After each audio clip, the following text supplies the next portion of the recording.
Surprisingly good weather. Good afternoon, everyone. Don Criqui with Bob Trumpy. The weather projections here yesterday for today's game were for football in a car wash. Winds up to 50 miles an hour with heavy rains, and so far, no wind and no rain, so that is an upset early, Trump. Both coaches are focusing on emotion coming into the game. Marty Schottenheimer, the Browns, says you can be sure the game will turn on emotion. Jerry Glanville agrees, but Trump, he's concerned about how emotional his Oilers will be. Yeah, Jerry Glanville said that all week long his players' chins were on the ground, and as of last night, he didn't think his team was really in the game. Said he was going to have a meeting late last night with the ball club, kind of take a can of fuel in there. Hopefully somebody will light a match. He's not sure exactly emotionally how his team will play today. That's a lousy emotional state to be in this playoff game in front of 80,000 screaming Cleveland fans. Glanville says that nobody plays as hard as we do. We're going to find out today, but he does get a break with the weather. They came in here last week. It was 8 degrees below zero chill factor. Today at kickoff, 40 degrees and not a lot of wind to contend with. There's Marty Schottenheimer, the man who runs the Cleveland Browns, and the Oilers have won the toss and they will receive to start the game. Schottenheimer, in his fourth full season as head coach of the Browns, has had a playoff team every year. 3 divisional champions, a wild card this season. Dropping back deep now for Houston, Lorenzo White. There is Matt Barr ready to kick off. And this kickoff is sponsored by Budweiser, the king of beers.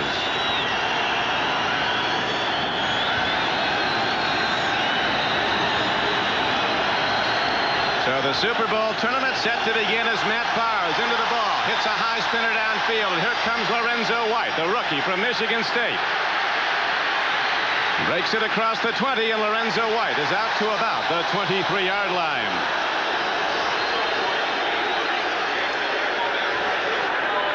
So the Oilers will go on offense, 1st and 10. With Warren Moon, their Pro Bowl quarterback. He'll back up Boomer Esiason in Honolulu in January.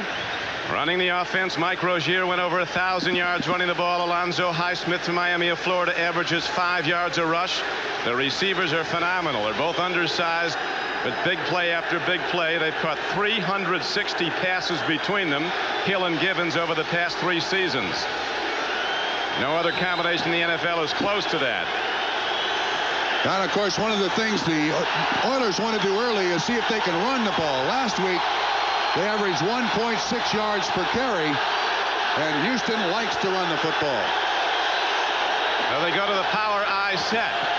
The tight end Williams comes in motion. Crowd noise is unbelievable, and the Oilers have to check off. This Cleveland crowd can take it right out of the game. The opposing team is the running play by Alan Pinkett is shut down. Junkin, an inside backer, number 54, shot the gap and made the stop. 3 starting linemen for the Browns all started their NFL careers with other teams. A very sound front 3. Linebacking has a lot of speed on the flanks. Clay Matthews is one of the best in pro football. Grayson is a blitzer. Mike Johnson leads the team in tackles. All-pro cornerback Hanford Dixon is back today, starting after missing last week's game with Houston. 2nd down and 13 now comes up for the Oilers.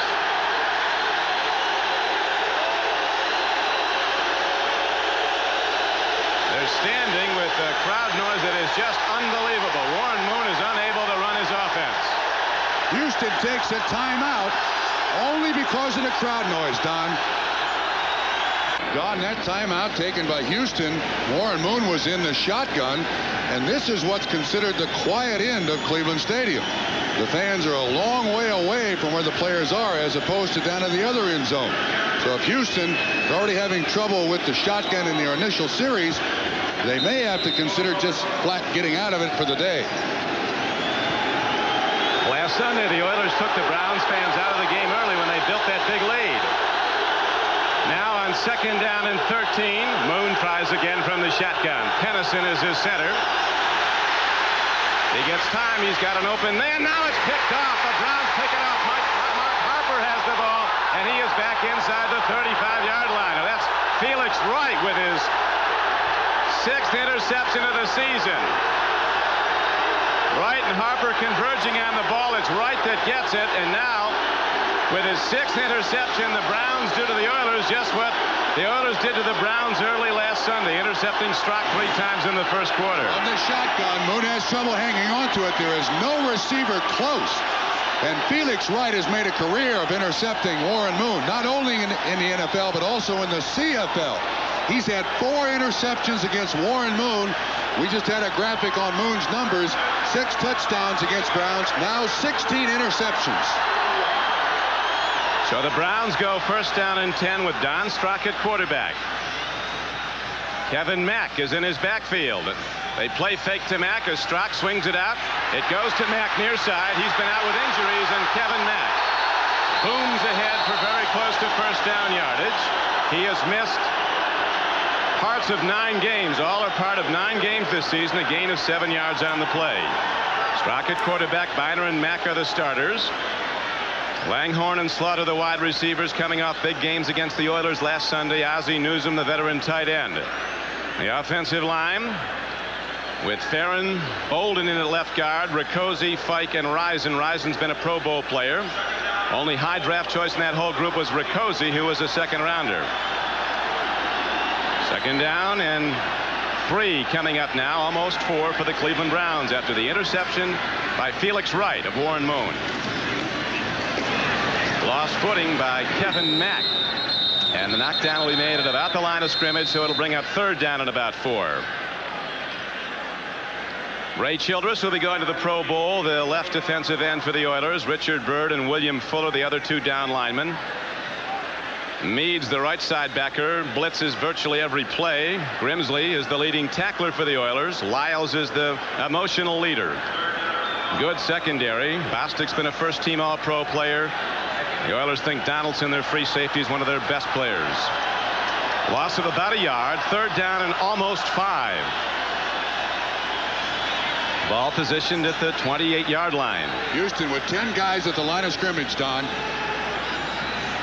Blitz coming. Throw and a catch for a first down. Webster Slaughter comes out the left flank, and here's a penalty marker on top of the tackle.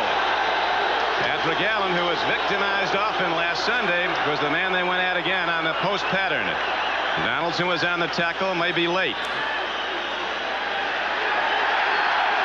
That's either a 5-yard penalty or a 15-yard penalty against Houston on top of the reception. 5-yard penalty.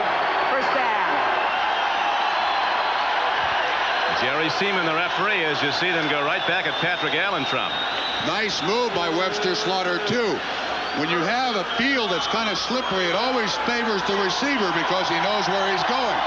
And in the pregame, Paul and Ahmad mentioned that Houston wants to play that man-to-man bump and run coverage. First slant pattern completion. And it's first and 10. Slaughter beat Allen, you'll remember, last Sunday for the winning touchdown. Handoff, Biner, not much there as he gets down close to the 15-yard line on a first down carry. Result gain only about 1 yard. Meads made the tackle. He was coming on the blitz, Johnny Meads, 91 from the outside. Well, they got to Kevin Mack just as the ball is handed off to the running back. You see him coming from the outside, and he just gets there before really anybody can lay a glove on him. Kevin Mack, 34 at the left side of the screen, tried to get him, and that really disturbed the run. So the Browns send Langhorne now wide to the right. Slaughter to the left. In the first half last week, the Browns ran on first down virtually every time and didn't go anywhere. In the second half, they passed on first down and came from behind. Run. Biner on second down and 11. Tough Ernest Biner cracks right at the Houston defense and takes it down close to the 12-yard line, where Steve Brown and John Grimsley made the knockdown. See the way the Cleveland Browns have gotten here.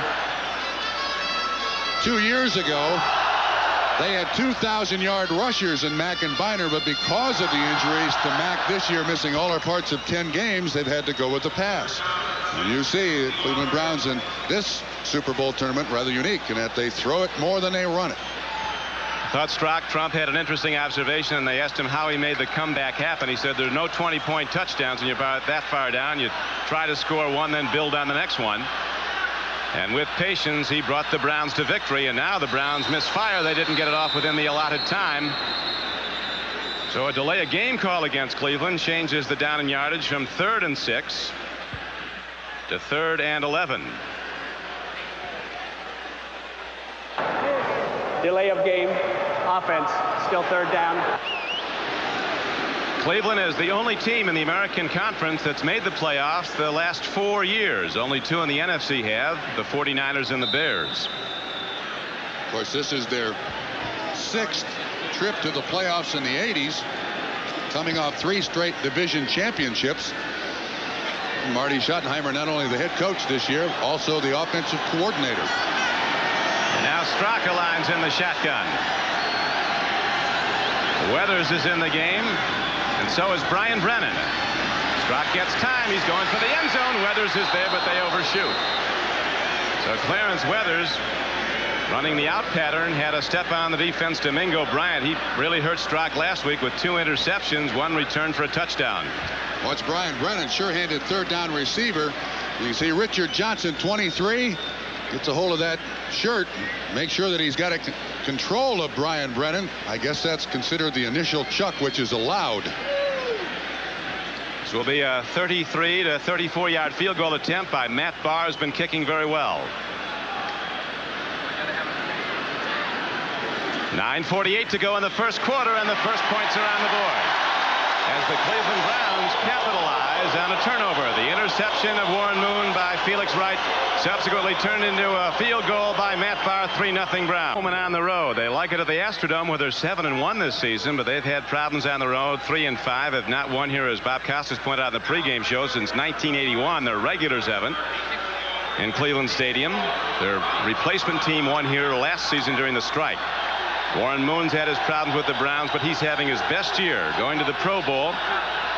There's the man who victimized him on that first possession, Felix Wright, having a standout year at safety for the Cleveland Browns with the interception that was turned into 3 on the Barr field goal.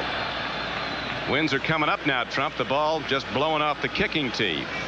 Expecting wind gusts 40 to 50 miles an hour sometime late today, which would really change around this football game.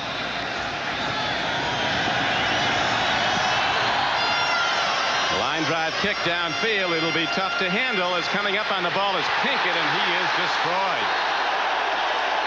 Alan Pinkett is flattened. A little runner from Notre Dame. Tony Baker came down and got him. Another running back for the Cleveland Browns. Don, did you see that kick? At the end of it, when it hit the ground, it just stuck in the mud.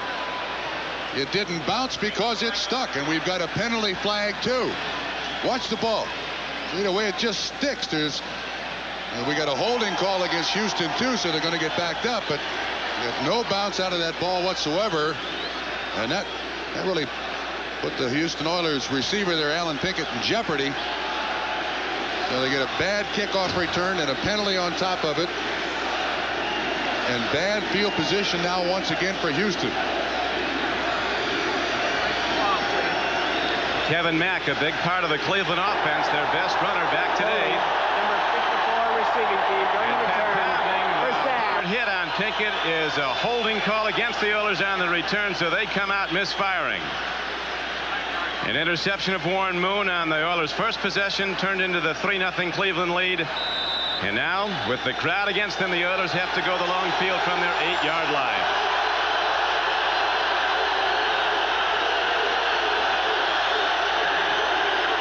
Mike Rozier is in as a wide receiver at the lower left-hand portion of your screen.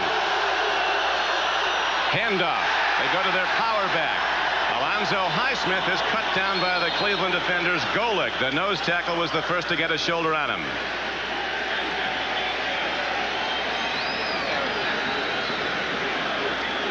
Oilers are the 4th best rushing team overall, and they run the ball the 3rd most in the NFL. They eschew the pass, go to the run. It's worked very well for them. They average just over 4 yards a carry, 4th best in the NFL. Browns are near the bottom in running the ball. They were 24th in the league in rushing. Nobody ran last week on a frozen field here in Cleveland. 2nd down and 9. Throwing a catch as Alan Pinkett comes out of the backfield and fights his way out to the 19-yard line. And he has a first down for the Oilers. Elusive Alan Pinkett, who's the all-time leading rusher in Notre Dame football history. Came in as a third-round draft choice, getting more and more work this year, his third season. Don closest man in coverage was Will Hill.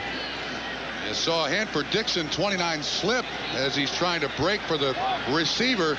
We saw Kevin Mack slip a little bit on offense, and now Hanford Dixon slipping a little bit. Browns lead 3-0. Oilers had the ball. First down and 10 at their 19.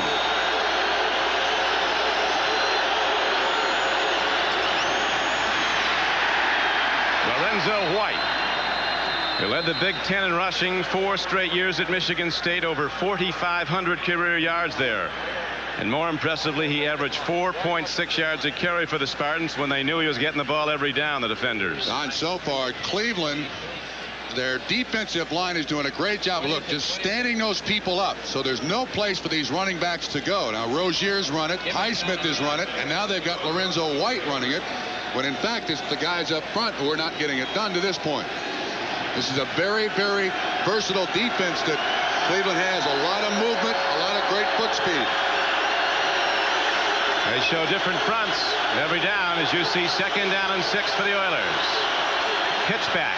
Pinkett breaks it for the moment, and Alan Pinkett with that great burst gets ahead close to the 34-yard line. A gain of 12 yards on the play. So while the Oilers didn't say it, Trump, apparently Rozier's ribs are bothering more than we were led to believe, because he's just been in one play as a decoy at wide receiver. One thing the Houston Oilers offense likes to do is trap. You see Bruce Matthews 74 coming out on Clay Matthews. Pennison 52 gets Clay on the ground. Bruce finishes off, and Pinkett gets out there for a 12-yard pickup. That trap worked beautifully. Now Lorenzo White is in as the I-back for the Oilers on first down and 10. Hand signals once again because of the noise. 5 seconds to go as you see. They get the play away. Moon swings it out to Lorenzo White. But he'll not go far, out to the 33-yard line, where inside linebacker Mike Junkin, number 54, got him. Junkin was a high #1 draft choice of the Browns 2 years ago out of Duke. Had injury problems, has started to come on late this season. Houston does a great deal of audibilizing at the line of scrimmage. And so far in this first 7 or 8 minutes of the first quarter, Moon having a great deal of trouble getting the audibles that are allowed him by Jerry Glanville. It's a big part of their offense. If they can't use it, they're stuck without one of their best tricks. Second and 9 for Warren Moon and the Oilers. Pitch back Lorenzo White. And the Browns come calling with 3 linebackers shedding the block to get at him. Dave Grayson and Clay Matthews, the outside backers, knocked him down. Lorenzo White is a noted bad field runner. He has enormous feet, 14.5 triple E. He can get some traction on a bad terrain. Big assist to Sam Clancy, 91. It was not a good block by Bruce Matthews, 74. That allowed Clancy to get out there, and Clay Matthews makes the tackle. Maybe the best outside linebacker or inside linebacker in the AFC. Jerry Glanville says of Matthews, you look at a game film, he jumps out at you. Third down and less than 1, and they're going to put it up. Throw downfield and a catch, or third down and 10, excuse me, for a first down out to the 46-yard line. As Stephen Braggs was defending on the play, it was a 13-yard gain to Drew Hill. Hill, another 1,000-yard season for the Houston Oilers. This time he's working on Hanford Dixon. This is zone. You can see Dixon moving out, and Drew Hill just stops inside, finds the dead spot between Washington and Braggs. Moon puts it right on the money. We have 4 minutes and 29 seconds to play in the first quarter. The Cleveland Browns lead the game 3-0 on Barr's 33-yard field goal that followed an interception of Warren Moon by Felix Wright. Oilers in possession a second time. They started back at their own 8, and they're moving the ball here. Here's a swing pass. Alonzo Highsmith breaks it into the open field and gets down to the 47-yard line of the Browns. An 8-yard gain on the play. Junkin was again on the stop for Cleveland, Trump. And one of the ways you shut down a pass rush or slow a blitz is to come with the screen pass. That's twice now we've seen Houston come with the screen. Both times it's worked and worked reasonably well. That time to Highsmith, and if you can just trick the defensive line for a split second, you can get a running back out there for a quick pickup of 8 or 9 yards. Highsmith was the third player picked in the entire draft out of Miami of Florida. Has not been happy with the limited amount of work he's gotten. Second down and 2, Houston. Pinkett rockets into the gap and gets ahead for a first down. The Oilers might have the best offensive line in football. The starting guards, Munchak and Bruce Matthews, will both be starters for the AFC in the Pro Bowl. Dean Steinkuhler, the right tackle from Nebraska, won both the Outland and Lombardi Awards as a senior for the Huskers. This Houston Oilers team has 11 first-round draft choices, and 3 of them are on that offensive line. You just mentioned them. Munchak, Matthews, and also Steinkuhler. Warren Moon, who was going downfield to his wide receivers last Sunday, has been hitting his backs a lot today. And the Oilers are moving the ball on the second drive. Free ball. Warren Moon finds it, but he loses about 7 or 8 yards. Bob Golick was quickly in on him, number 79 for Cleveland. That ball seemed to go right through Warren Moon's hands as if he was not ready for the snap. This is a mistake in a game like this that you can't afford. No, he's ready. Oh, Pennison can't get it off the ground. He never got the thing up. It slipped out of his hand. Boy, is that lucky for Houston that it bounces back there for the quarterback to pick it up. Pennison has a glove on one hand, and his snapping hand does not have a glove on it, but it slipped right out. Tough down now for Warren Moon. Second down and 17. Wrong side of his intended receiver at the 40-yard line. Drew Hill couldn't make a play on the ball. Mark Harper was right with him, 23. And so now third down and 17 arises for the Houston Oilers. Drew Hill, 85, having a phenomenal year. He caught 72 passes. He'll start in the Pro Bowl for the AFC. 10 for touchdowns. Had almost 1,200 receiving yards this year. His 9th year out of Georgia Tech. He and Givens once again combined for the most receiving yards in a season. They were second last year. Neither one of those kids is very big. Hill about 5'9", 170. Givens maybe a little smaller, but they'll catch it over the middle.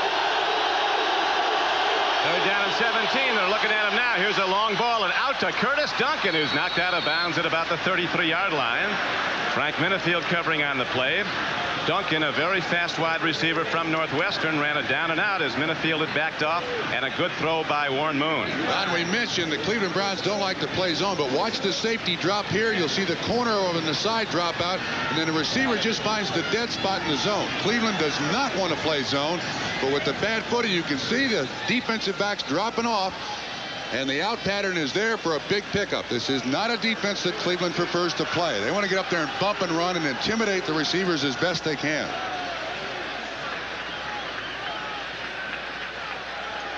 Two minutes and 4 seconds to go in the first quarter. Cleveland Browns lead the game 3-0 on the Matt Barr 33-yard field goal. 14th play of this drive coming up. The ball will be positioned at just inside the 33-yard line of the Browns. This drive started at their own 9-yard line. They have done a spectacular job on this particular drive of really mixing it up. The screen, the pass to the middle, recognizing the zone and going with the out. They get the first down on the spot. So the Oilers moving the ball very impressively on the second drive, which started at the closed end of Cleveland Stadium on the Oilers' 8-yard line. High back, deep back, Lorenzo White. Up back is Alonzo Highsmith as they get set to run to Lorenzo White gets it inside the 30 on the first down carry down to the 29-yard line.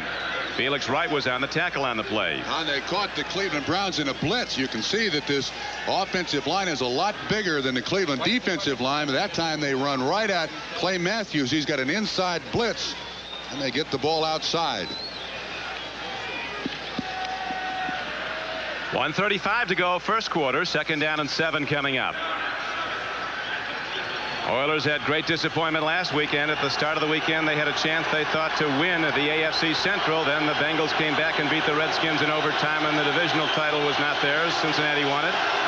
And they had a chance for the home field by beating Cleveland at a 23-7 lead and couldn't hold it. Option run by Warren Moon on a second down and 7 carry. He's down close to the 27-yard line. Felix Wright came up from the free safety to hit him. Michael Dean Perry did a good job too. Jumped inside the offensive right guard, and he was really there to make Warren Moon. Grabbed a hold of his shirt. Moon couldn't really run the option the way he wants. I'll identify Michael Dean Perry here. He's sitting right over the guard. Matthews, watch him jump inside the block, and that's what really ruins the option. See there? He's right there to grab a hold of Warren Moon's jersey. Moon can do nothing with it. Picks up a couple of yards, which is a very good play. Haywood Jeffries goes on the left flank. Duncan on the right flank. As they keep Hill and Givens inside and swing it out to Drew Hill, and he's inside the 20-yard line. And on a 3rd down and 5 play, the Oilers are ahead for a gain of 10 yards and a first down. Don, does this offense look similar to what Miami runs? Backs out of the backfield, wide receivers running short routes. In the second to last game of the regular season, Miami got to this Cleveland defense for 400 yards. And I think they exposed this defense a little bit. Houston last week did the same thing. A lot of things out in the flat, the short patterns. And it's really gotten them down the field today, Houston. This is a very, very important drive for the Oilers after an early mistake that led to Cleveland points, a field goal. The Oilers now possibly driving towards a go-ahead score. Pitch back, Lorenzo White at 210 pounds, cracks again inside, this time the 15-yard line, cutting back right at the linebacker, Junkin and Johnson. It's a gain on the play of 2 yards, 2nd and 8. Again, a nice little trap. You see the 74 Matthews pulley kind of leaves the picture, and then Junkin coming from the inside. These are very, very mobile linebackers as the quarter ends. They make a lot of tackles away from the play. And that'll do it for the first quarter. Browns 3-0. With Bob Trumpy, this is Don Criqui back at Cleveland, where we've been waiting for bad weather, and it just got here. Dry and no wind at the outset. Now the winds that could gust to 50 miles an hour are starting to sweep in off Lake Erie.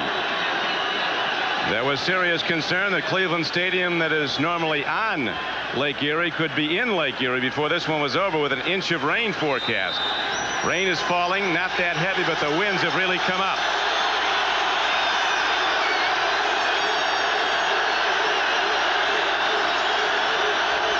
Second and 8. Houston trails 3-0. Pass goes, and Alan Pinkett finds a way, and he goes in. Alan Pinkett, who at 5'9", 185 pounds when he was at Notre Dame, was one of the 3 strongest players in the entire team, uses that strength here to break tackles, and he cracks in, and all of a sudden the Oilers rally on a long drive, 92 yards, and they go in for the go-ahead score. They lead it 6-3. In 17 plays, Pinkett breaks the tackle of Frank Minifield, considered one of the best tacklers on the team. Watch this now. Minifield's got to make that tackle. Pinkett, as you said, with that great leg strength, breaks it. Junkin misses him, gets it into the end zone on a 2nd and 8. Boy, with the wind blowing now and the rain, that's a big touchdown for Houston. He knows where the end zone is. That's his 10th touchdown, Alan Pinkett. And Zendejas, kicking in very poor conditions now, delivers the extra point. And so with just 7 seconds gone in the second quarter, the Oilers on a long drive rally to take the lead, to the joy of Coach Glanville. The AFC wildcard game is brought to you by Dodge Cars and Trucks. On the street or off the road, it's the new spirit of Dodge. By AT&T, the right choice. And by Coors Light. There's no slowing down with a silver bullet. It's the right beer now. Oilers have just gone 92 yards for the go-ahead score. Alan Pinkett getting a swing pass and crashing in, and it's now a 7-3 game, Houston. Second longest drive of this season for the Oilers, officially 91. They went 98 for a score and a win over the Eagles. That's got to hurt Cleveland's feelings. This defense is not a defense that historically has given up long drives in 88.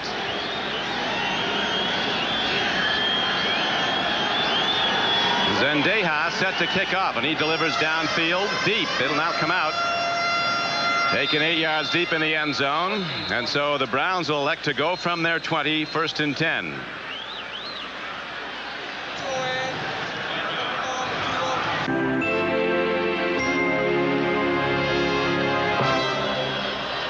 It is 7-3. The Houston Oilers have taken the lead, and if Jerry Glanville was concerned about some emotion in his team, Trump, he certainly got a lot there. They fueled the tank with a 91-yard, 17-play drive. A very gutty drive, too. They had some 2nd and 8s and some 3rd and longs that they converted there, and I repeat what I said just earlier, that I think Cleveland felt coming into this game that the Houston Oilers couldn't drive the ball long on them, that they probably would try to go deep. So that's got to hurt Cleveland's feelings a little bit, and now the emotion back on the side of Houston. Well, both these teams are good at coming from behind, particularly the Browns have come from behind in 3 of their last 4 games to win. Last Sunday down 23-7. Winds are starting to pick up even more, and the rain's getting heavier. So these early points could be very large before this is over. 1st down and 10 now for the Browns. Loose ball. Oilers have it at the 16-yard line. Richard Byrd, the nose tackle, shot the gap, and so there was a huge look at these Oilers on the sideline doing these weird dances to celebrate a turnover. Jerry Glanville told us last night one of the things that his team needs in every game is to bring their personality to the stadium. They want to hammer that line of scrimmage. You see that Don Strock never gets the ball from the center, Rakosi. Byrd is the nose tackle, 71, shoots right by Rakosi to make the fumble recovery. I couldn't really tell whether Rakosi didn't get it up there or Strock moved out. There's no question now. Again, Cleveland kind of stepping on its own foot, just as they did last week against this team. So the Oilers, who scored on a 17-play drive on the long drive, now go to Alan Pinkett, who turns the corner, and Alan Pinkett's inside the 5, and again he goes into the end zone for a touchdown. With breakaway speed, Alan Pinkett turns the corner, outruns the cornerback, and gets a 16-yard touchdown run. And the emotion has been taken out of this Cleveland crowd of almost 80,000 as the Oilers on consecutive possessions have put touchdowns up and lead 13-3. That is a beautiful cutback. This play is designed to go right. He's running right at Clay Matthews and then gets back outside. It appears someone loses containment. The outside guy, Sam Clancy, 91, the defensive end. You're supposed to contain that run. And the Houston Oilers sideline, they recognize what's coming. Domingo Bryant, Richard Byrd, the guy in the fumble recovery. 6 points, Houston. And Zendejas hits the extra point up and good. And so with 14:38 to play in the first half, it is 14-3 Oilers. The Cleveland dilemma, with Houston scoring on its last 2 possessions to go up 14-3, has been compounded now by an injury to Don Strock, their veteran quarterback, and that's Mike Pagel on the right. He too missed much of the season with injuries, but it looks like he's going to come in, Trump. He has not played since after the Seattle game. Bernie Kosar inactive, cannot play. So if Pagel, just activated this week, goes in there, had a real bad shoulder injury, and he's just beginning to feel the adhesions in his shoulder break up a little bit. Zendejas kicks off. Glenn Young and Gerald McNeil are back deep. This is McNeil backpedaling, and he won't bring it out from 8 yards deep. Oilers pride themselves on special teams. Their motto is hit the beach. Don, if we go back to that fumble recovery, that's obviously where Don Strock got hurt. Now, Rakosi is the center, and it appears to me he does not get the ball up to the quarterback. See how short it is? And then in Strock, when he turns around to reach for the football, lands on his wrist right there, his right wrist. And that may have been where he hyperextended it. He's still being attended to, and Pagel is in the game. Mike Pagel out of Arizona State. Big, strong, 6'2", 220 pounds. Had a chance to talk with him for a long time before the game about what they might want to do. They're looking for a blitz and to go to that hot area when they can, and when they run the ball, they're going to try to bounce to the outside.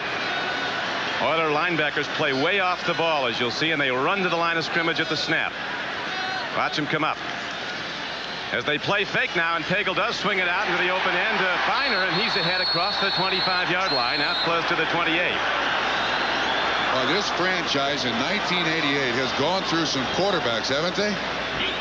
Well, they lost Bernie Kosar in the opening game for 6 weeks with an elbow injury against Kansas City. Danielson broke his ankle and was out for the rest of the year in the next one.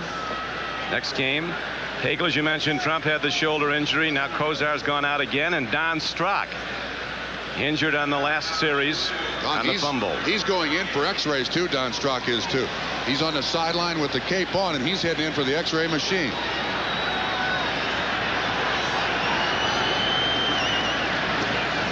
Handoff. Mack doesn't get much as John Grimsley runs him down inside backer. On a 2nd down and 2 play, there's going to be a loss for the Cleveland Browns. And you mentioned the depth of those middle linebackers. Jerry Glanville likes the first step at the line of scrimmage. Attack. Grimsley, 59. Big Toe Smith, Al Smith, 54.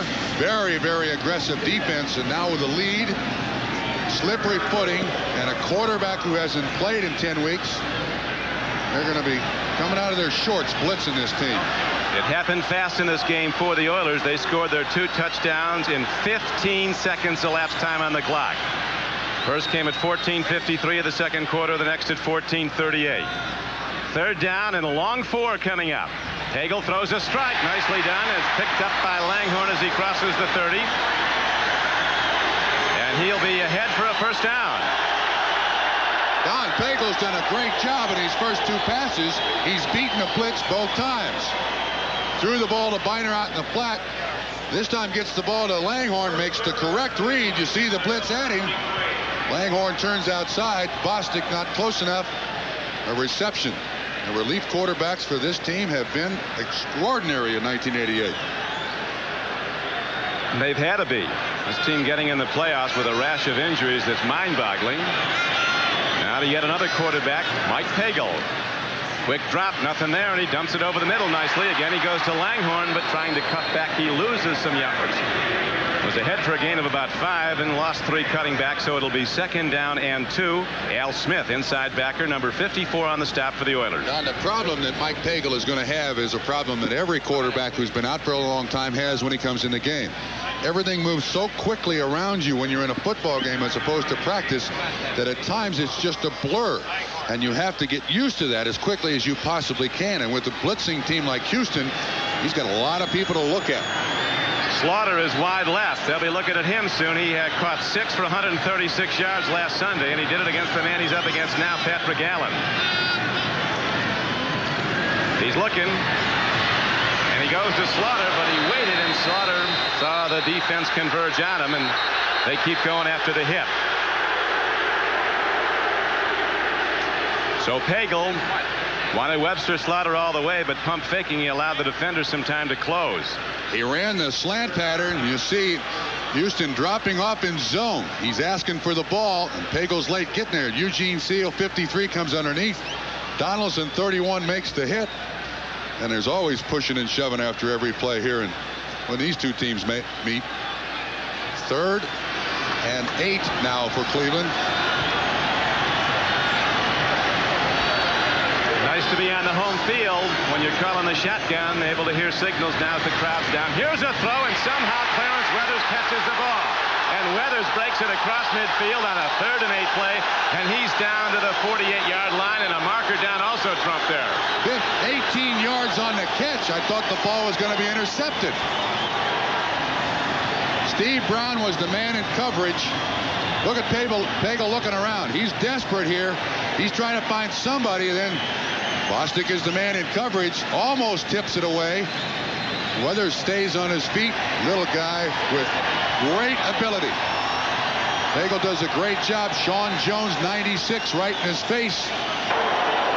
Personal foul. Sean Jones has really changed the whole defense of the Oilers on passing downs. He has constant pressure on him, but there's a face mask call. It's a big one, too, 15 yards. That is measured by degrees. It can be 5, 10, or 15, depending on how severe the infraction, according to the official. So that must have been ruled intentional as the ball is positioned at the 32-yard line of the Oilers. Here's Weathers carrying the ball. You can see him hanging on to the face mask all the way down. Marty Schottenheimer is yelling and screaming, and they get the major penalty. Cleveland is never out of the game. These guys are in the playoffs for the 4th straight year, and they've done it year after year coming from behind.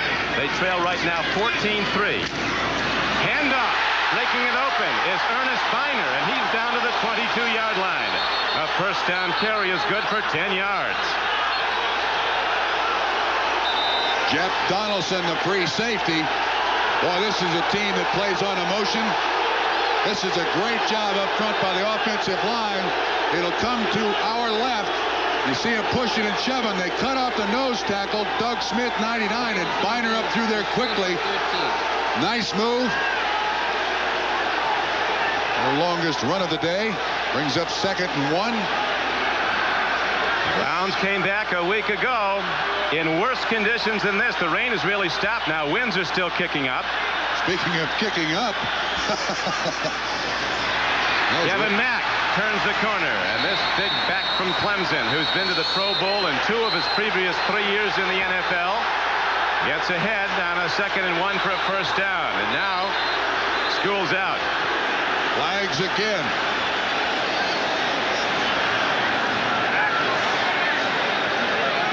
Jeff Donaldson, 31, is up there against Webster Slaughter. The play is already done. Who do they get? The first guy or the guy who retaliates?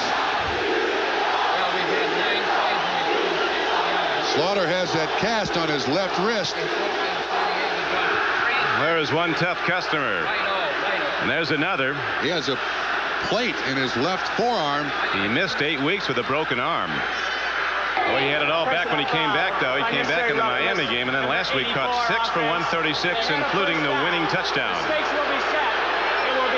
Now, we can't hear Jerry Seaman's microphone, but it's against Webster Slaughter. That's a 15-yard penalty against Webster Slaughter. So it'll be a first down and 25. Penalty came after the first down run That was personal by foul, Kevin Mack. unnecessary roughness, number 84 offense after the ball was out of bounds. 1st and 25. It's always the retaliator, isn't it? Always get the second guy.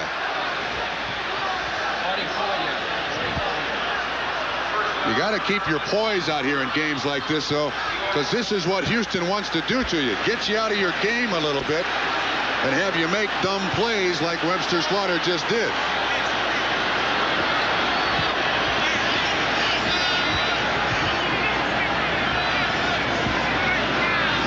With the deep drop on 1st and long yardage. He's going downfield, and he makes the connection.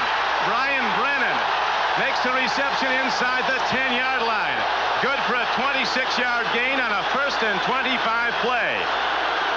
So a hero week for the Cleveland Browns, and Mike Pagel is laying claim to that early as the Browns start to rally back.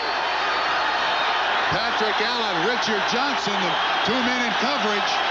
And somehow Pagel gets this ball in. Here you see Brennan leave the screen. Now watch, the defensive back has great coverage on Brennan. And Pagel throws it right over the outstretched arms of Patrick Allen, and he makes the catch.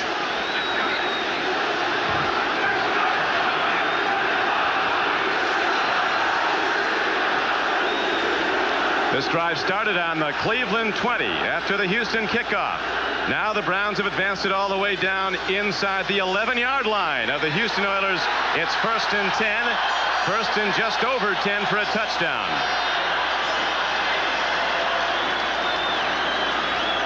Marty Schottenheimer looking at the play sheet that's working. He has really functioned, Trump, as the offensive coordinator since Lindy Infante went to Green Bay. A lot of people in Cleveland don't like that. But the news for the people in Cleveland is it's going to continue next year, whether the fans like it or not. Schottenheimer will continue to be the offensive coordinator. It's a long road to Miami for these wild card teams to get there. Winner has to go to Buffalo next weekend in a divisional playoff game. And then either to Cincinnati or Seattle. Straight ahead carry. Biner, both arms on the ball, protecting against the turnover, and he's down to the 5-yard line. We have as many hits after the whistle as we have with it. 5-yard pickup. A good cutback again by Ernest Biner. His offensive line has been very much maligned in 1988, but in this drive doing a great job. Newsom comes out. Derek Tennell in at tight end. A little more blocking. Kevin Mack is the setback. They usually, on 2nd and 5, run right when the lead back is deployed that way, and that's where Biner is, and that's where they're running is Mack Takes it inside the 5-yard line on a 2nd down carry. He's down close to the 3. Outside linebacker Johnny Meads was on the stop along with John Grimsley. On his Houston defensive line, really a handful for the Houston offensive line. They're going to try to isolate Richard Byrd and also Grimsley. Watch the way they flow to the ball. Richard Byrd is able to get his head by the center, Riccozzi. That gives Mack no place to go. And then coming from the backside to make the tackle is Johnny Meads. Very aggressive defense at the line of scrimmage by Houston. Cleveland looks for power blocking. This time the lead back is deployed to the left. It's Fontenot who might swing out. 3rd down and 4. Eagle takes a look, going into the end zone, but he overthrows intentionally. The coverage was there and the rush was on. Oilers were coming at Pagel and they were coming hard. Pagel did a good job of getting rid of the football. Webster Slaughter is out there on Patrick Allen. He runs the corner route, and if Pagel has time, he may be able to make the completion, but Pagel was certainly rushed by the blitz of Houston. So the Cleveland drive stalls, and now on 4th down, it'll be a chip shot field goal attempt by Matt Barr. The hold by punter Max Runager will be at the 12-yard line, 22-yard field goal. Let's see if Cleveland left early. Looks like Houston was offside, and that could give the Browns a 1st down. Absolutely. That's against Houston. Well, they'll be just short of a 1st down because it'll be half the distance, not 5 yards. They're inside the 5. That will still give them a 1st down, Don. Now, you got to remember that on extra point and field goals, a lot of teams have their players up in a 2-point, so they can move around. Once you put that hand on the ground in a 3-point, you can't move at all. Here's Jerry Seaman with the call, a big one. False start prior to the snap. One of the guards. Repeat 4th down. The Browns on it. Now, wait a minute. I'm telling you, they got the guard. We got to look right here at the guard on the from behind the kicker, and the guard did not move. Let's look at. There you see both guards. Well, you see the leg move of the guard, but I mean on offense, boy, that is a tough call. That is a very difficult call to make. But if they made it, it's now official, so the ball is positioned at the 7-yard line with 8:37 to go in the 1st half. 14-3, the Oilers lead.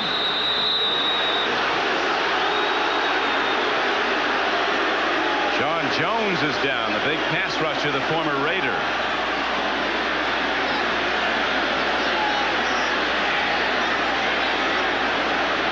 Right hamstring. 6'7", 280-pound Sean Jones, who's been a major force in Houston's blossoming pass rush. Coach Glanville gets the Coat Award today. He's also got a leg brace on his left leg. Got hit last week, as someone in the pregame said. He's got looks like they're massaging a cramp in his leg. Glanville has his knee brace, which normally comes in blue, in black. Look at that. They're massaging a cramp there in his leg. There's Jerry Glanville with the slight limp. May need surgery on his leg.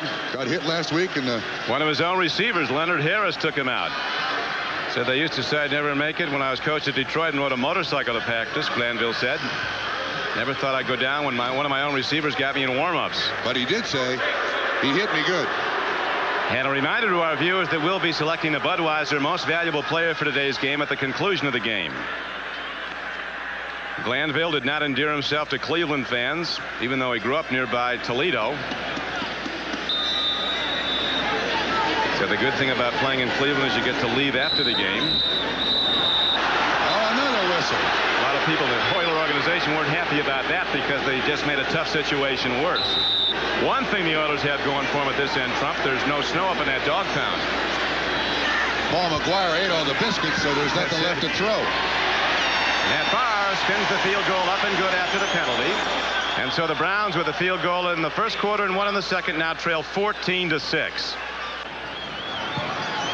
Back at Cleveland Stadium, the Browns team orthopedist, Dr. John Bergfeld, looking at x-rays of the right hand of Don Strock, who went out earlier in the game on a fumbled snap. An injury to his right hand. Bernie Kosar not in uniform again this week because of a knee injury suffered against the Dolphins, and here's how that occurred. On a Monday night, John Offerdahl came up the middle and got Kosar. He worked this week, was able to throw well, but he had problems pivoting on the bad knee, and so they held him out. The kickoff now, a spinner downfield, goes to Lorenzo White. He can bust it, and Lorenzo White takes it across the 30-yard line. The Oilers will start with good field position on this drive. A 20-yard return, and here comes Warren Moon. Brian Washington made the kickoff tackle for the Cleveland Browns.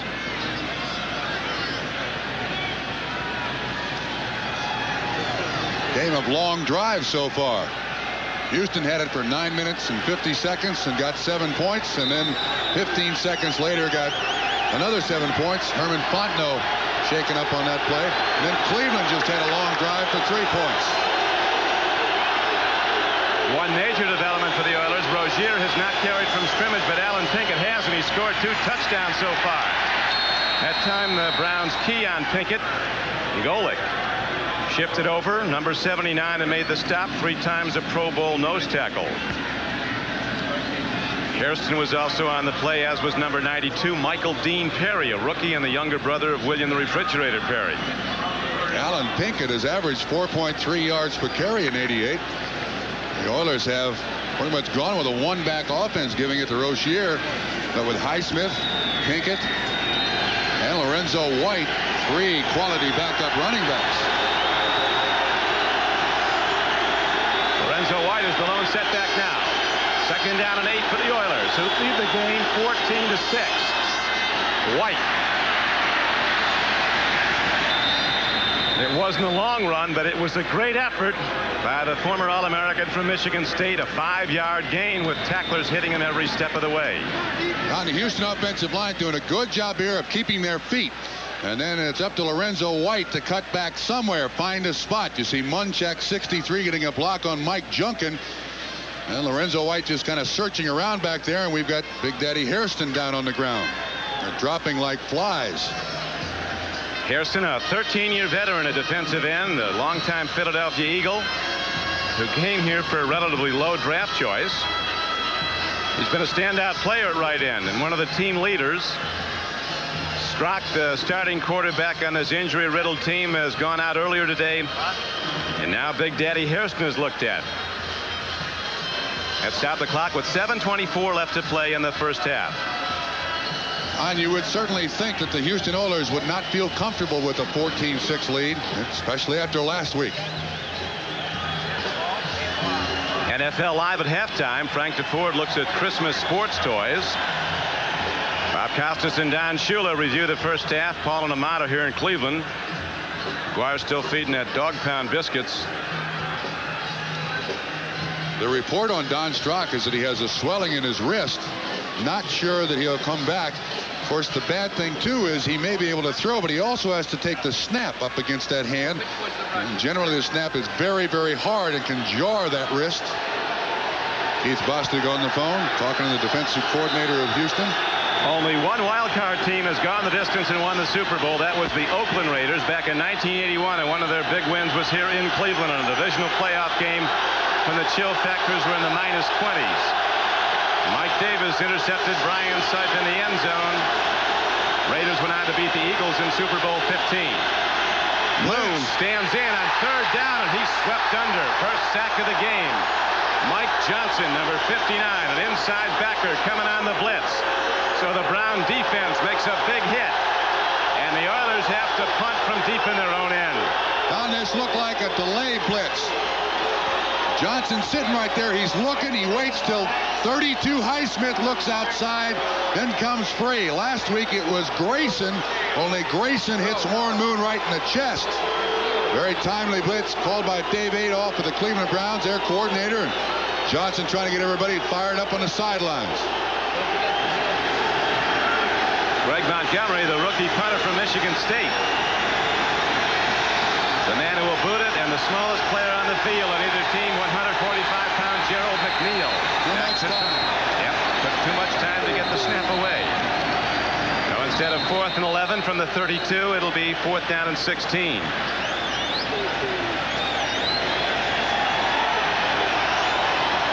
There's Mike Johnson and Dave Adolph, the defensive coordinator he was just talking to. Both teams knew this was going to be bare knuckles football coming in. Last man standing is going to win it. Here comes Don Strock now coming out after the x-rays of his throwing hand. Delay of game. Offense still 4th down. He's not in the hospital. We'll see if he has a cast on his hand. One of those pressure casts or anything like that. Montgomery will punt the ball from about his 16-yard line. Another marker's down as Montgomery, a rookie from Michigan State, booms a good one. Here comes McNeil. He's a dancer, and Gerald McNeil at 145 pounds. He survives because you rarely get a clean shot at him. Takes the ball back to the Cleveland 49-yard line. There's his wrist. Looks like it's taped. On of 36 yards and a 14-yard return by McNeil. Grimsley was on the tackle. We've got another flag, illegal procedure against Houston. Penalty decline. 1st down. Marty Schottenheimer listening to what Don Strock has to say. If he's not even grabbing a football to see if he can throw it, it does not look good for Don Strock. Rock around the Strock, a big hit record here in Cleveland. But they can't rally on him right now on the sideline with a bad hand. By the way, if Pagel gets hurt, you know who the next quarterback for Cleveland is? Brian Brennan. And he's a wide receiver. Nothing there, so the Brown runner just protects the ball and holds on. Ray Childress comes up to make the tackle right at midfield on a 1st down carry. Ernest Biner saw nothing open up. They talk Trump about the great runners. Not only do they have to hit the hole quickly, but they have to find the hole. That's not always where you think it's going to be. Mack has great instinct finding that hole. Biner, I think, is a better receiver out of the backfield than he is a runner, even though 2 years ago he gained 1,000 yards. Mack is coming out. We got Fontenot in there along with Ernest Biner. This is the pass set. 2nd down and 10. Mike Pagel and the Cleveland Browns trailing 14-6. Pass near side to Biner, and a big play by Eugene Seal, number 53. And another fight breaks out. There's a warrior. Eugene Seal was part of the replacement team. He had a construction job in Texas. He's been a standout ever since. The Oilers' best special teams player, and he plays a lot in passing downs as the lone backer.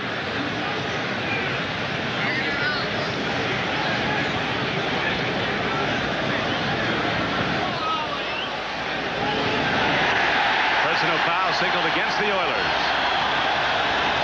Glanville told us last night after he had dinner, said unless we get 10 penalties a game, I don't think we play very well. Foul. Unnecessary roughness. Number 23 defense. 1st down. Richard Johnson. This is the most penalized team in the NFL. At one time averaging 100 yards in penalties per game. Yeah, but Glanville, Trump was saying to us yesterday, when we have 4 or 5 penalties, we never seem to win. When we have 10 or more, we seem to. Absolutely. He doesn't know why. Maybe it's they're playing with more emotion, but at any rate, that's a penalty he didn't like to see as the ball is advanced now down to the 36-yard line of Houston. 1st down and 10, Cleveland. That's offsides Houston. Free play. Glenn Young. And a wide receiver around, takes it inside the 35-yard line, down close to the 32. That looked like Johnny Meads was offside, coming on the blitz.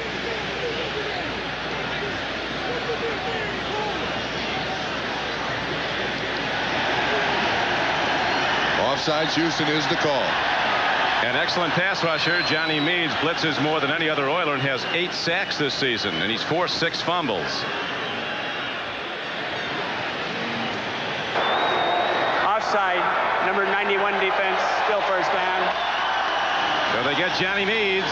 Still first down, but a nice play call now for Pagel and the Browns. It's 1st and 5 at the 31-yard line of Houston. Glanville calls all the defenses.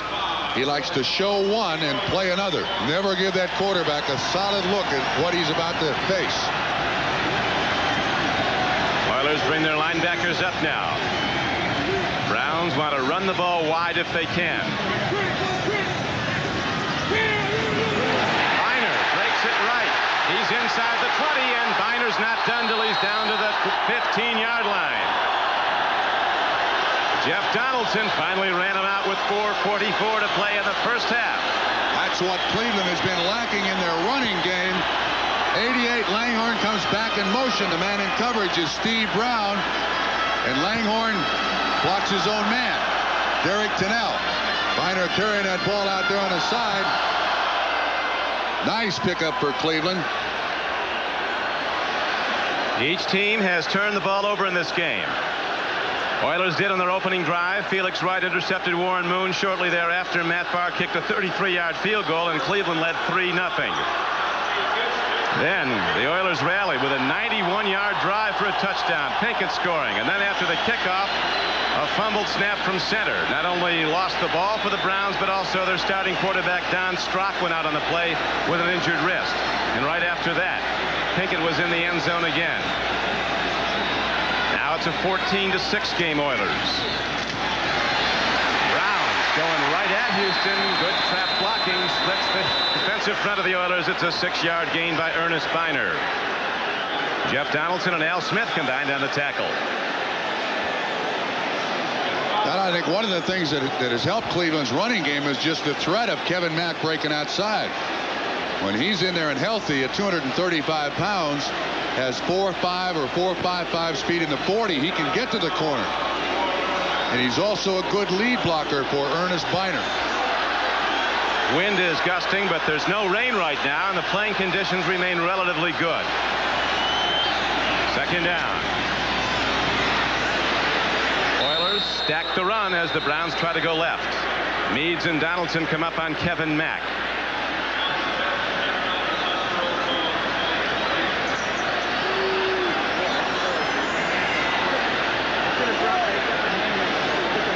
Tail of the tape up front with 3:40 to go in the second quarter. Houston with 2 quick touchdowns in the opening minute of the second quarter, both scored by Alan Pinkett. Took a 14-3 lead. Browns came back with a long drive but stalled and kicked another field goal. 14-6 Oilers. I think they had the wrong personnel on the field. That's been a Browns problem this year, Trump. Cleveland takes a timeout. Marty Schottenheimer has been blamed for it, but the responsibility is the players. You got to tell the right people to be in the game. You practice it all week long. Get in a game situation, and someone's over there getting their legs warm. You know, I wonder if Marty Schottenheimer would be an obvious mistake. Go up to Mike Pagel and say, "Look, Don, this is what we want to do." He's seen so many quarterbacks there in his face this season talking about what they're going to do next. We don't know who is in the game and who is on the sideline. Now, there have been continuing stories, at least in the media, of possible dissension on the Cleveland team, which nobody in the Browns organization seems to have found. Halftime coming up, NFL Live, as the road to Super Bowl 23 continues here on NBC Sports. Don Shula with Bob Costas at halftime will assess the first half's play. Coach Shula, with his Dan Marino firing all over the field, was able to beat the Browns that Monday night. That's what Houston did early last week. In the first 2.5 quarters, it was all Oilers and Warren Moon throwing. This is an interesting situation here for Cleveland. At 3rd down and 5, I'm not so sure that Marty Schottenheimer doesn't want a touchdown here. And at 4th down, he might try it if they don't get it on this 3rd down. This is 3rd and 5. Blitz. Blitz comes. Pagel throws into the end zone. He had a man running a post pattern in Webster Slaughter, and he threw the out ball. Yeah, now they don't have any choice. They got to go for the field goal. Well, you keep kicking them, you can win a game. If they make this one, and it's not a long one, it'll be a 14-9 game. They were going at Patrick Allen again. Houston's done a good job. This time you see Robert Lyles sneaking up to the line of scrimmage. He gets by Rakosi rather easily. And he's there in his face, and Pagel has to throw it away, so Matt Barr will try either a 27 or 28-yard field goal. Johnny Meade's 93 at some game last Sunday against the Browns. He had 15 tackles in that game. Robert Lyles, the other side, having a great game also last Sunday. And now the field goal is boomed up and through. So Matt Barr has tried 3 and hit them all. That from 28 yards, and Cleveland inches its way back into this game after trailing 14-3. The Browns are now down by 5 with 3:19 to play in the first half. Oilers, to get to the Super Bowl, had to go through a Russian winter. Cleveland, then Buffalo, then Cincinnati or Seattle. Don, the Houston defense has done a good job here. Cleveland's driven the ball down the field twice, and they've kept them out of the end zone. Cleveland's had to settle for 2 field goals. Cleveland has not scored did not score a great many points in this 1988 football season, and had their problems inside the 20 scoring touchdowns. So if there's any saving grace for the Houston defense, is that it's field goals and not touchdowns that the Browns have scored on the last 2 drives. And you can't underestimate the Browns' ability to come from behind, just as they did in very bad weather here last week when they were down 23-7, rallied to win 28-23. They've won 3 of their last 4, all coming from behind at halftime. By the way, that field goal by Matt Barr ties a Brown record for field goals in a playoff game. He's 3 for 3 today.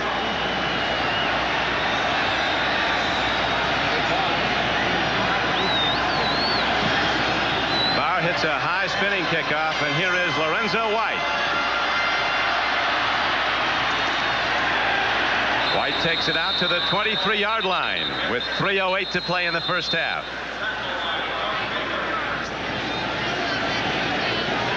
14-yard return. That's how the Oilers started out, very poorly, as Felix White intercepted Warren Moon in that first drive. Browns turned it into a field goal. And he got hot. Took him 91 yards in 17 plays. Pinkett on the payoff end. 7-3 Oilers. They got the ball back quickly on a Cleveland fumble. Pinkett again into the end zone. 14-3. But since then, the Browns have come back to kick 2 field goals, and they've cut the lead to 14-9.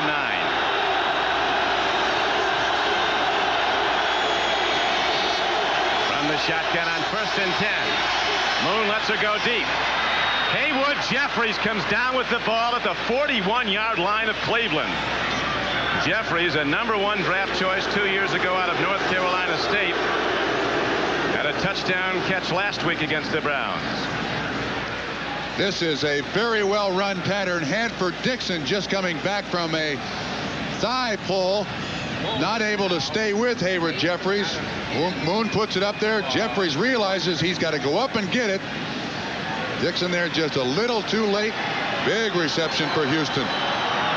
Good for a 35-yard hit for the Oilers. Hanford-Dixon came off. He took the full brunt of Haywood Jeffries, who fell on him. Now they're throwing a catch. Same man, Haywood Jeffries, inside the 30.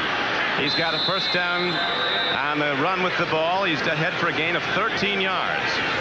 Catch good for 8, the run good for 5, and the Oilers drive on quickly as we're coming down to the 2-minute warning.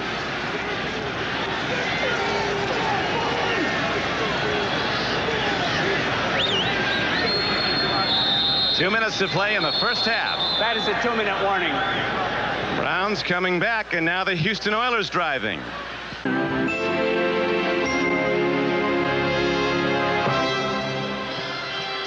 Christmas Eve on the lake in Cleveland, Ohio. Don Criqui with Bob Trumpy, where the Browns have rallied back. But it is interesting, Trump, that Oiler defense, when the Browns looked like they were going to go in, held them to field goals. Yeah, that is the big plus for the Houston Oilers. Cleveland's been down there, and they had a chance to score touchdowns, but Houston's given them nothing but field goals.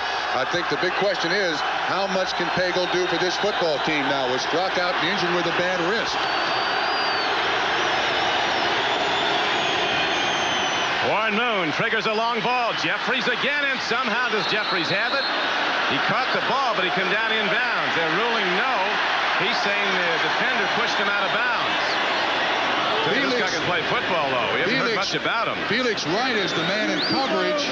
They both go up for it. The initial part of the coverage is Will Hill. It is Will Hill that is right there with him. Jeffries goes over him to make the catch. And we're looking for both feet down in bounds. Hard to tell from this angle, but it does not appear that his foot does come down in bounds. Again, another look. Maybe this will give us a better angle. There's one. This is a tough call. I think they're going to review this. A terrific second and third look brought about the review. Our producer today for NBC Sports is George Finkel. Our director, John Gonzalez. The executive producer of NBC Sports is Michael Weissman. Now, this one is very hard to tell. The rule is you got to have both feet down in bounds. And what the official upstairs looking at it must determine is if Will Hill 35 is not there, can Jeffries come down with both feet in bounds? That's a tough call. The umpire in communication upstairs with the replay guy. I hope they can make it. I couldn't. Yeah, that is a very difficult call to make. He must determine if this is the reverse angle. Did Will Hill force him out of bounds? He gets 1 foot down. That left foot is in bounds. The right foot, I don't believe his right foot is in bounds, but did Hill push him out? But Hill was making a play for the ball also. He's well within his rights. But still, you're right. So there's no interference. But when it comes to would he have come down in bounds, that's what has to be determined. So it goes as an incomplete pass, and it brings up 2nd down and 10 for the Oilers, who lead the game 14-9 with 1:53 to play in the first half. We'll be going to NFL Live at halftime, where Bob Costas and Don Shula, among others, will take a look at the big plays of this first half, and there have been many. The Browns and probably having to mount another come-from-behind victory if they're to get one over an Oiler team that hasn't won here since '81, and Pinkett's been a big reason they're ahead today. With their 2 touchdowns, Alan Pinkett breaks it up the middle down to the 20-yard line. Gain of 9 yards on the play. On that time, Houston spread the defense of the Cleveland Browns. Then they run the trap right up the middle with Alan Pinkett, and it does a great job. They're trying to move that defense around as best they possibly can, and from behind the defense, you see a good job by Matthews, 74 on Hairston. Pinkett jumps up through there. Brian Washington on the tackle. Pinkett Trump has now run the ball 6 times for 38 yards and a touchdown. He also caught a swing pass for a 20-yard touchdown. 3rd and short. 3rd and 2. Throw and a catch. Nicely done by Givens, who takes the ball on the flank and turns upfield, going out of bounds at the Cleveland 12-yard line. A gain of 8 yards on the play. Cleveland is trying to blitz Houston. It means man coverage all over the place. That time Mark Harper was out there with Ernest Givens, but couldn't really match up foot speed with him.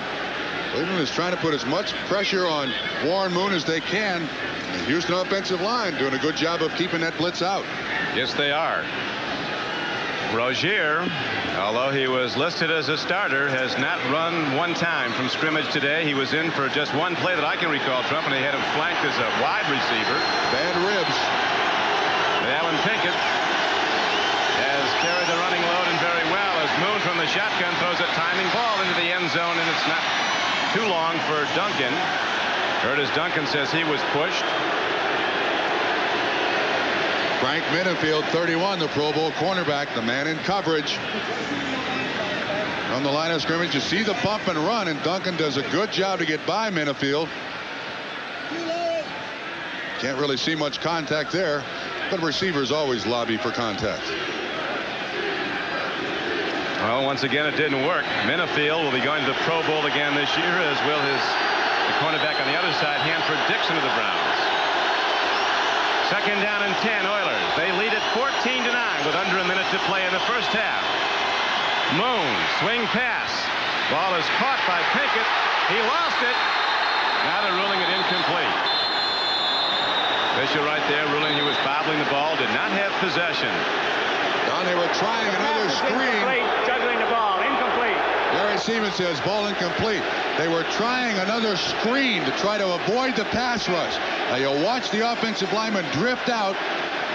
And then this ball should be caught. It looks like if Pinkett catches it cleanly, he can break to the outside all the way to the goal line. And he never gets control of the ball.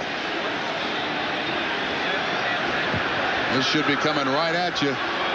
Pinkett should make this catch. That's right there. Never has control of it. Big down here. 3rd and 10. On the 18, Moon takes a look. That strong arm right into the arms of Felix Wright. So Wright again saves the day for the Cleveland Browns, this time in the end zone. Last week, Domingo Bryant intercepted Strock twice in the first half, and today they've turned the tide with Felix Wright, the standout safety for the Browns, picking off Warren Moon twice. So the Houston drive is stopped. Moon should not have thrown this ball. It looks like he's going to Givens, 81, and Givens stops the pattern. I could have caught that one.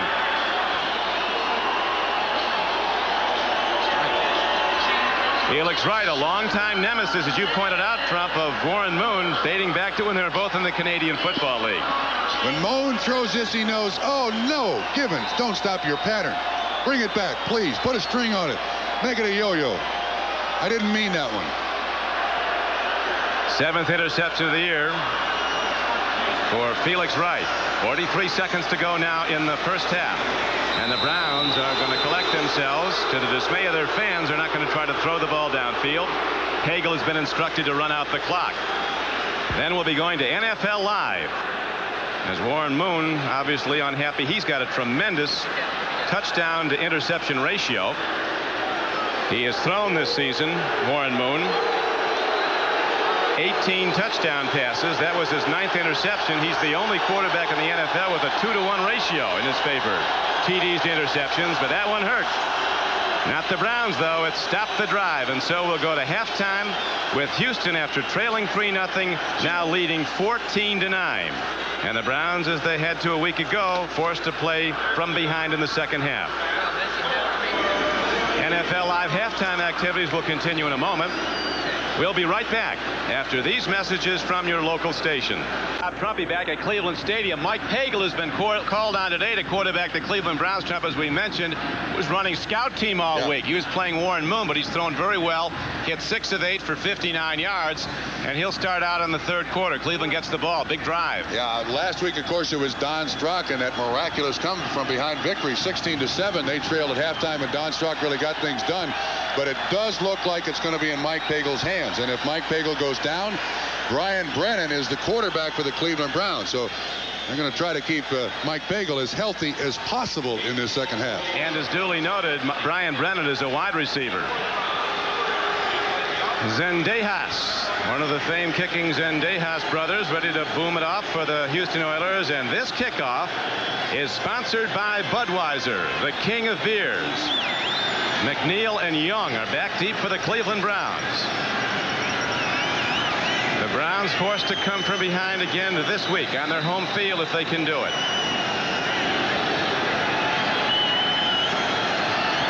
14-9 Oilers as we go to the 3rd quarter kickoff. On the second hop, super fast Glenn Young turns the corner. And Young breaks it into open field and gets all the way out to the 40-yard line. Oh, that's a big help, Don. 33-yard run back by Glenn Young. That is a big help for this Cleveland offense. There's Mike Hagel's numbers in the first half. Came in cold. Time of possession pretty even. Turnovers last week at this time, Cleveland had 4. Houston had none. The rushing yards, not what they wanted. Both teams not really getting the ball or control of the line of scrimmage. So Cleveland's got to make good on its opportunities if they got a chance in this second half. Browns have come from behind at halftime 3 of their last 4 games to win. Oilers haven't lost 2 games in a row in a season and a half. Kevin Mack on first down right at the Oiler defense, and he's across the 45-yard line. Inside backer Al Smith knocked him down. Al Smith, considered one of the best linebackers this team has. He misreads. He goes to Biner, and Mack gets the football, and it looks like Al Smith is still on the ground. He is.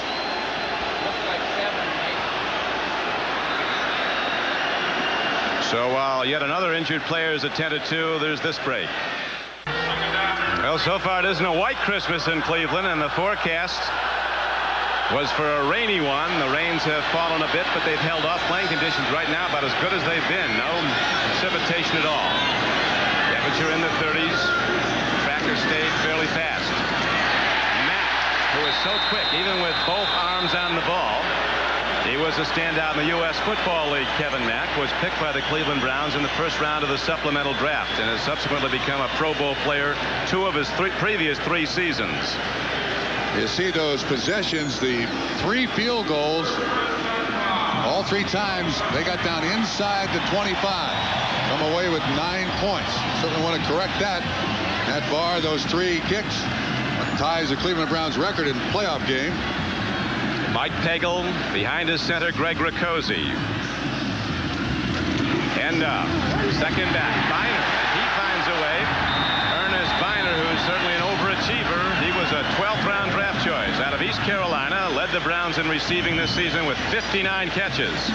And also rushed for almost 600 yards. A 7-yard gain there. Now you notice that the running game of the Browns is a lot better when both Mack and Biner are there. Mack, an excellent lead blocker. Biner, a very, very tricky little running back. And when you see him put both hands on that football, he's made some horrendous fumbles for this franchise. But now Mack is out. Fontenot is in. Second down and 3 arises for the Cleveland Browns. They play fake to Fontenot. Hagel fortunately gets it out of bounds for Cleveland and throws it to a sideline man as nobody was open. He wanted to go somewhere else, but it wasn't there, so he just threw it away. Again, good pressure by Houston on Mike Pagel. They're trying to make sure that he doesn't have time to read. Robert Lyles, 93. You see Fontenot tries to pick him up a little bit there. That looked like it was set up to be a screen, and then he just threw the ball out. That's why Biner passed up Robert Lyles. Mike Pagel, the quarterback, 6'2", 220, is in his 7th year out of Arizona State. He was a 4th round draft choice of the then Baltimore Colts in 1982. Acquired by the Browns in 86 in the trade with Indianapolis. As markers go down before the snap of the ball on 3rd down and 3. Pagel is also, or was, a tremendous baseball player. He was an outfielder on a Sun Devil team at Arizona State that won the College World Series. This is going to be against the offense. Prior to the snap, number 74 offense, still 3rd down. Paul Farron. When you function from the shotgun, Don, a lot of times there is no snap count. It's a silent snap count. You see Mike Pagel lift his foot. That tells the center, I'll snap it when I'm ready. And Pagel looking at his list of plays there, just like Don Strock. Anyway, the offensive linemen are basically looking at the defensive linemen they're facing, and that's why you have a lot of illegal procedures. Barron and Risen are the tackles. Bolden in for injured Larry Williams, and Dan Pike are the guards. Riccozzi the center. From the shotgun on 3rd down and 8. Here's a hard throw and a catch for a 1st down to the 30-yard line. Langhorn makes the play on an in pattern, and Mike Pagel, with a lot of pop on that throw, delivers that tight spiral low and they couldn't intercept, and right into the hands of Reggie Langhorn. 17-yard play.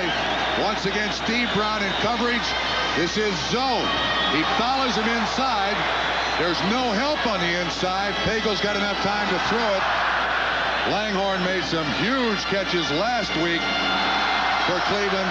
Here, another one to continue the drive. That was Pagel's best throw of this game, and he's made good ones.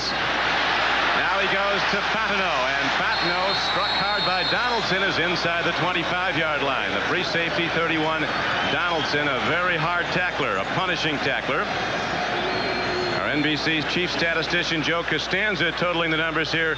Pagel has now thrown the ball Trump 10 times with some very impressive results. Completed 7 for 76 yards. Now when they can use that running game, here's Webster Slaughter. He's on Patrick Allen. Ricky Bolden, 77, does a good job on Al Smith, and Fontenot gets by there. Donaldson makes the tackle, brings up 2nd and 5. 11:25 to play, 3rd quarter. Browns down by 5, but driving. They go to the run, and the Oilers shut it down with a defensive front. Big Ray Childress, number 79. Sean Jones, who was shaken up earlier, is back in. And a marker's down Trump at the 23-yard line. Once again, they're going to get the retaliator, and I believe it's going to be Ernest Biner. They always get the second guy, and I think they got Ernest Biner.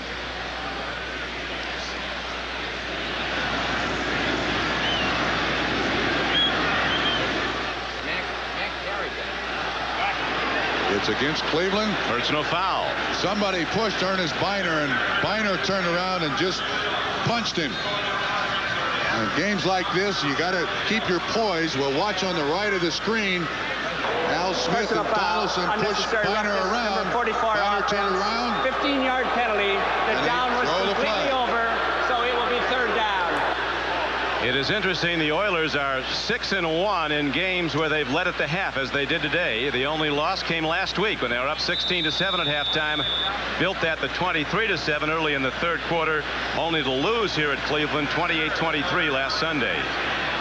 But Coach Glanville's hoping to avoid that. Right now, a long yardage down, 3rd and 19 for Pagel and the Cleveland Browns. Flat pass, Langhorne. Tacklers close in, and Langhorne, who tends to cut back and lose some yardage, did there. Gain of only 4 after he had to pick up about 8. William Fuller, a big defensive end, knocked him down, number 95. Boy, was that a big penalty. That was a huge penalty. Biner's going to get himself thrown out. He's got a friend in Sean Jones. There's another flag. Sean Jones might have saved him getting thrown out. This is called losing your cool. The Oilers are saying, don't help him. To Sean. Going to be unsportsmanlike conduct. 2 big penalties in this drive, and unfortunately both on the same guy who had a fumble last year. Unsportsmanlike conduct, number 44, offense. The down was over. Again, it will be 4th down. 4th down. Biner had a fumble last year in the AFC Conference Championship game in Denver. And here he just loses his cool. That's called getting in your face. But that doesn't accomplish anything. It sure didn't there. He cost him 30 yards on maybe the most important drive of the season, and certainly in this game. So now the Browns have to punt. Rudiger hits a good one downfield. It forces a fair catch. Duncan, fair catches for the Oilers. They will start at their 10-yard line. 40-yard punt, no return, as Coach Schottenheimer trying to calm down Biner. Mike Pagel has just gone over to Ernest Biner to try to settle him down, but consecutive penalties called against Biner. The Browns were taken out of a drive, had a punt, and now the Oilers, who lead 14-9, have their first possession of the second half. And the run they go, and that's Alan Pinkett, who scored their 2 first-half touchdowns. He's not done as he weaves his way, bouncing outside and gets to the 17. Here's another marker. Well, his coaches wanted a motion. I think they have more than they wanted. Well, the officiating crew doing a great job of trying to keep control of this game. Trying to make sure that it does not totally get out of control late. Personal foul. Houston, half the distance to the goal.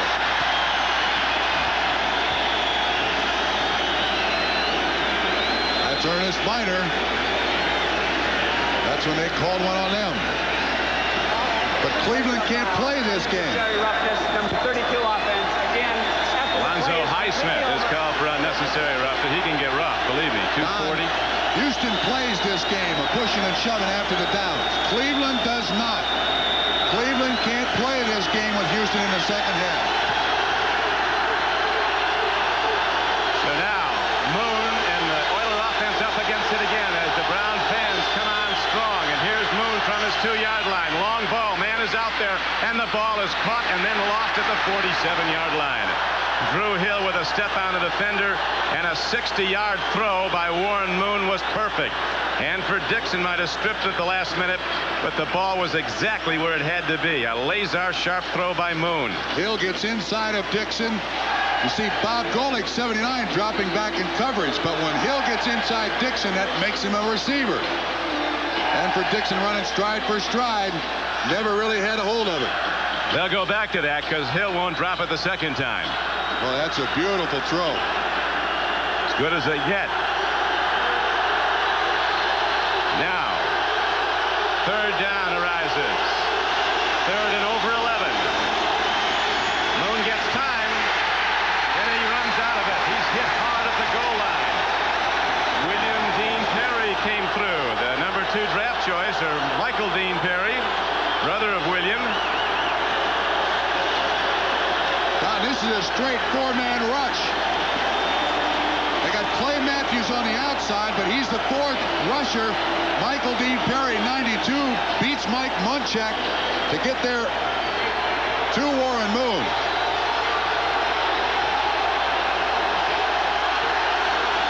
A rookie, Greg Montgomery, under great pressure now. Barking at him from behind in the pound, and here's a great hit downfield. Knuckleball punt, up to field. It's picked up by McNeil, and he quickly dances out of bounds. But the Browns get the ball to start this drive on the Houston side of the 50. A 42-yard punt, a 5-yard return. And for Dixon, an all-pro cornerback, attended to miss last week's game with a quadricep injury. As the Browns and the Oilers try to get to Super Bowl 23, the Super Bowl tournament beginning today.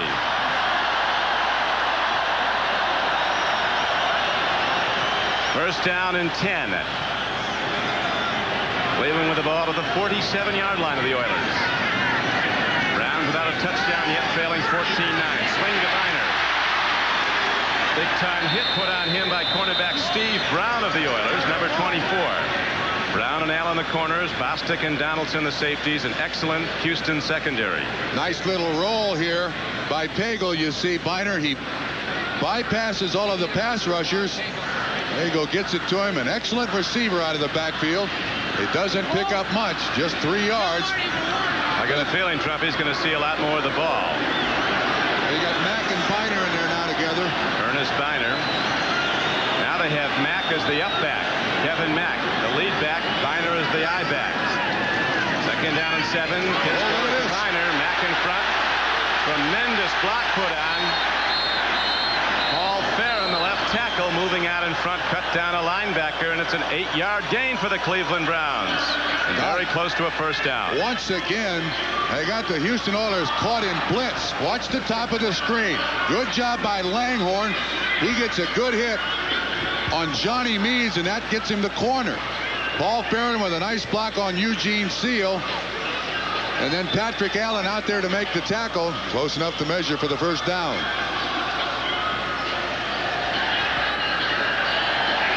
Coming up at Super Bowl 23 on NBC Sports, the NFL Talent Challenge.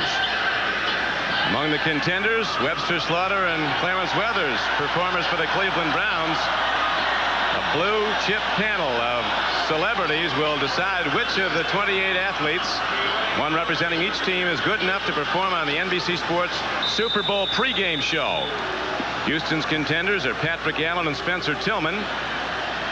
And the best 6 or 7 will make it down to Joe Robbie Stadium in Miami on Super Sunday here on NBC Sports, January 22nd. Biner's got a lot to make up for in this drive, Don. Hagel with a good play fake, freezes the back, throws to an open man. Webster Slaughter at the 11-yard line. Now they rule he's out of bounds. Apparently they do. I think he caught that clearly out of bounds. Something less than a definitive signal, but it is ruled incomplete. Slaughter runs by the defensive back, and then the free safety takes over Jeff Donaldson. Watch again. 1. Whoa, wait a minute. Very close. Let's see again. Watch the left foot. That's a catch. They're going to review that one. They're going to review that one. Watch his second foot. First one clearly in. Oh, that's a catch. That's a catch. That's a catch. That's the best one there. They're going to give it to him. That right foot, you can't tell from that angle if it's inside the line, but on the reverse angle, you can see that there's green between the toe of his shoe and the line. Reverse tells the story. Left foot is down, clearly in bounds. Right foot. He drags the left again, so it's in twice. Yeah, you can see the right foot. There's green between his toe and the line. I think that's enough to give him the catch. It should be enough to give him the catch.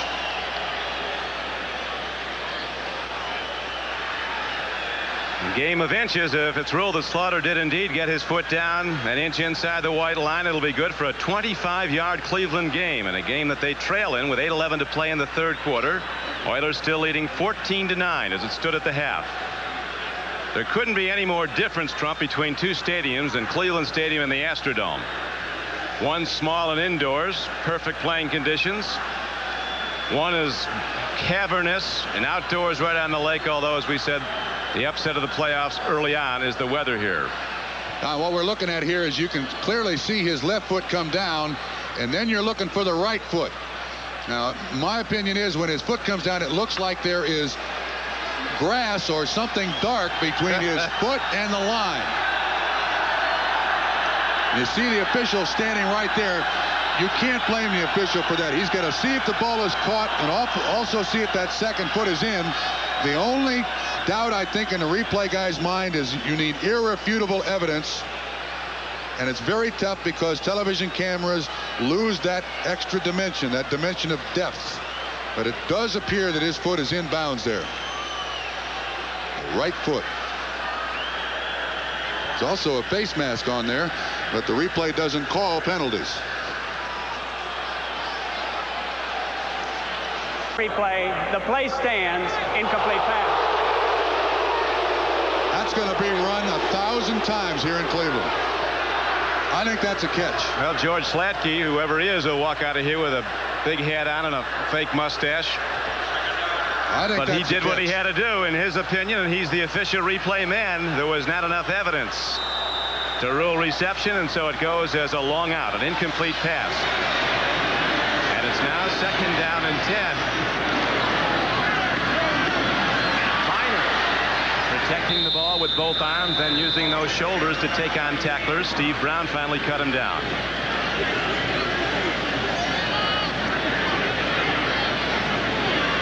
Game clock running, 7:55 to play third quarter as Warren Moon waits for his chance. He very nearly hit the big throw. Guy that just walked by him with the long hair just took his helmet off. Jamie Williams, the tight end. He hasn't caught a pass now in 9 games. I think they might go to him one of these days. He's an offensive lineman. He wears a tight end number, but he's an offensive lineman. 37 coming up for the Browns, who trail 14-9 in the third quarter. Climbing ball, Langhorne's out there, and he has it inside. No, he dropped the ball when he hit the turf. Incomplete. So close to first and goal at the 3. Nice throw by Pagel. He's made a number. Steve Brown and Domingo Bryant were the men in coverage. That's Brown. Langhorne gets outside. The blitz was coming. This is man-to-man coverage. He stretches out for it, and he just can't control it. So the Browns, who got the ball to start the second half on their own 40, and then they get it on the Houston 46, have to settle for 2 punts instead of points. Runiger, a big game punter. He's punted in Super Bowls for both the Eagles and the 49ers. Hits it downfield, and Duncan fair catches. Again, the Oilers get the ball, but they're forced to go the long field. They had a 191-yard drive in this game for a score. Now they'll start from their 10. They're getting meaner looking now. Mark Harper is in at corner. Hanford Dixon is out. Handoff. Alan Pinkett bangs at the left side of the Cleveland defense. Bob Golick, the nose tackle, making a lot of plays. Hairston back in after he was banged up at right end. God, in this entire season now, it's come down to how well this defense of Cleveland has played. Without the offense, with the injuries to the quarterbacks and also to Kevin Mack. And again in this game, it's basically up to the defense to get Houston 3 downs and out here. They've got to give their offense as many opportunities as possible, even with the offensive problems. You have to admire the way the Oilers have maintained their poise in this cauldron of sound whenever they had the ball, particularly at this end. Second down and 8. Swing pass, and it's slapped away. Almost a lateral. If there was a lateral, it's 6. Matthews he might be reviewing this. He tried to swing it out to Alan Pinkett, but if he threw it back, it wasn't forward. It goes as a free ball, and Matthews has a live ball in his hands when he went in. The determining factor is going to be. Oh, wait a minute. This is going to be very, very interesting. This gets Trumpy going here. Oh, I like this. This is the reverse angle. Now watch where Warren Moon throws the ball from. 57, Clay Matthews is there on the blitz. He's thrown it from the 6. That's a lateral. That's a lateral. That's a lateral. He's behind the 5-yard line. Again. And Jerry Glanville is wondering what's going on. That play's not designed to throw that quickly as Jerry Seaman is coming to the sideline.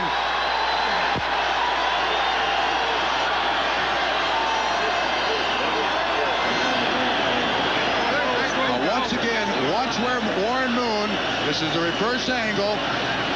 It appears he goes back, and because of the blitz, he throws it from the 6. Alan Pinkett is inside the 5. There is no question that is a lateral. Clay Matthews picks it up, but watch Jerry Seaman. He motions no, no, no. You see right there in the corner? There's no way they can say the whistle blew. Knocked down on contact. That has got to be either Cleveland ball at the point where Clay Matthews picked it up or 6 points. This place is going to go crazy. By the end of this day, George Slatsky could be the most famous or infamous person in Cleveland, Ohio. The replay man doing the best he can. All right, let's try to look at this now. Let's try to look at this just as he's about to throw it. There's his foot right there. You can see the 5-yard line. And then when Alan Pinkett catches it, this is so clear. I don't even know why I'm doing this, but I'm doing it anyway. There's the 5-yard line. There's no question in anybody's mind that that's a lateral. That ball's behind the 5-yard line. Wait till you hear this. You're going to hear a motion erupt that you won't believe. Clay Matthews gets a delayed touchdown if the hands go up. After further review of instant replay, it was determined that we had a backward pass and not a forward pass. The covering official hit the whistle when the ball was incomplete. Consequently, going backwards, it will be Houston's ball on the 5-yard line. That cannot happen. No. The whistle was blown. On a backward pass, the ball is live. The whistle cannot blow. The ball is live on a backward pass. This cannot happen. There is no whistle blown.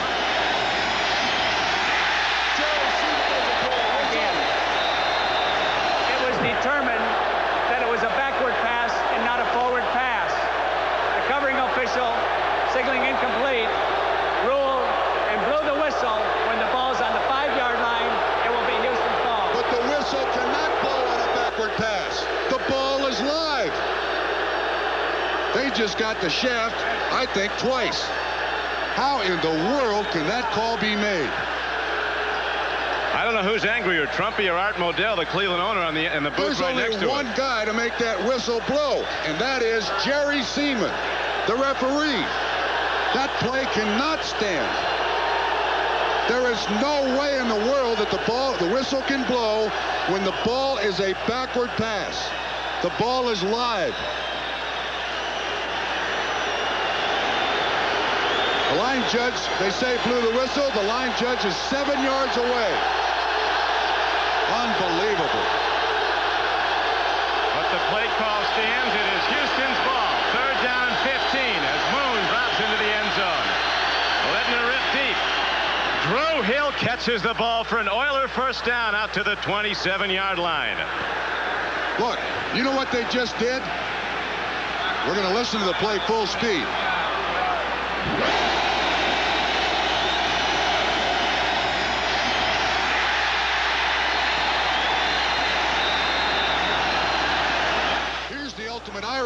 Here's the ultimate irony. They gave Houston the ball at the spot where it was dropped by Alan Pinkett. They snapped that ball from the 5-yard line. So they're saying it's a lateral. Cleveland recovers it. Houston gets the ball. That's as bungled a call as I've seen. And And then after that throw from the end zone, the Oilers get a first down. Now Houston goes to the run on first down and 10 with 5 minutes and 15 seconds to play in the third quarter. Still a long way to go on this one for Coach Glanville and Coach Schottenheimer.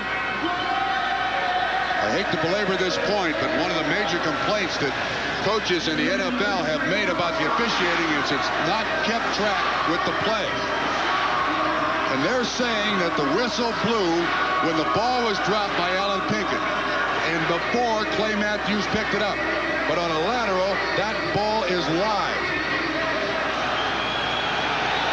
It should be Cleveland's ball.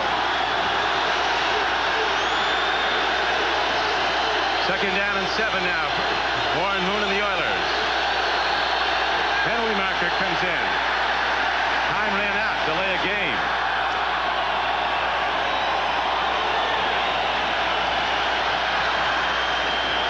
You get a crowd noise in Cleveland Stadium almost unlike any place else. It is a cavernous stadium, a huge, huge baseball stadium. And it's almost like a deep roar rather than the intense noise you get in the Astrodome or the Kingdome or one of the indoor stadiums. But it is deafening. It builds. Don, I sure hope our postgame has the ability to get a hold of Art McNally for an explanation of this call. It's put a sour note on the entire football game. Warren Moon from the shotgun on second and 12. Long ball, the coverage is good, and there's no play at the 45-yard line. Curtis Duncan was the intended receiver. Minifield 31 was running stride for stride with him. You know the Oilers aren't going to get a call here after what went against the Browns. Yeah, the Oilers have gotten their share. Last week, the ball bounced in the second half for the Cleveland Browns. Off helmets and shoulder pads and into hands. And today, the calls have gone for the Houston Oilers. Minifield, step for step. He's with Duncan, and that's what Duncan is complaining about. He does not get the call. Hanford Dixon is back in at the right corner now. When out, he's troubled by that leg muscle injury, a pulled quadricep. Minifield was covering on that play. Hanford Dixon's at the lower portion of your screen covering. Warren Moon, he can roll if he has to. He's intercepted by Cleveland. Mark Harper picks it off, and he's back inside the 25-yard line.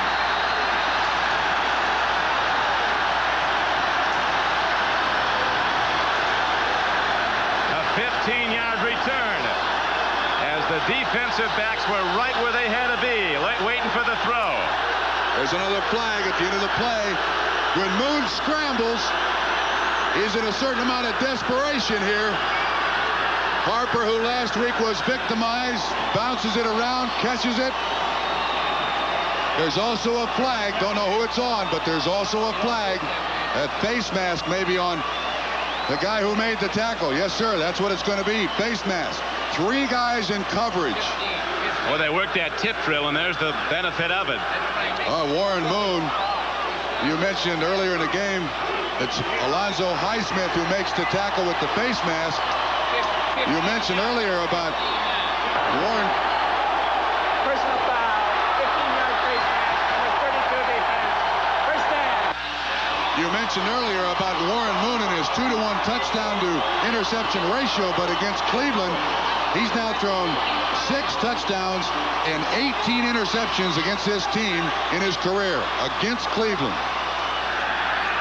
As they pointed out at the outset of the day on NFL Live, Warren Moon has had a lot of success since coming to Houston, but not against the Browns.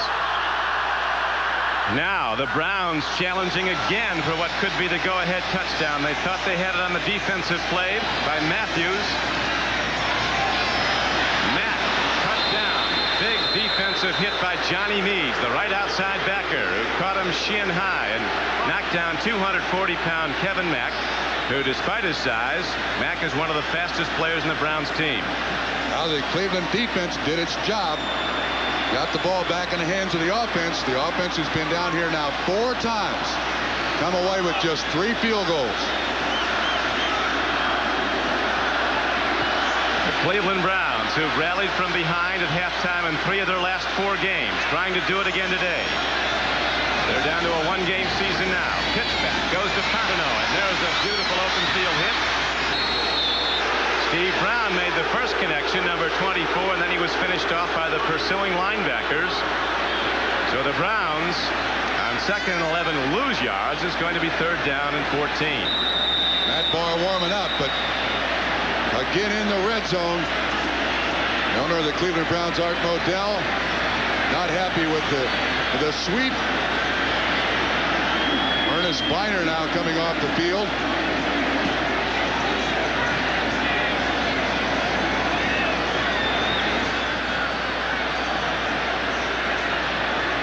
Ernest wincing there. Oilers coming from the building they've named the House of Pain. They thought they were coming to the House of Rain today here at Cleveland Stadium. Forecasts as of yesterday for today's game were for football and a car wash. Heavy rain and gusts of wind up to 50 miles an hour. It was gusting up to 40 miles an hour yesterday.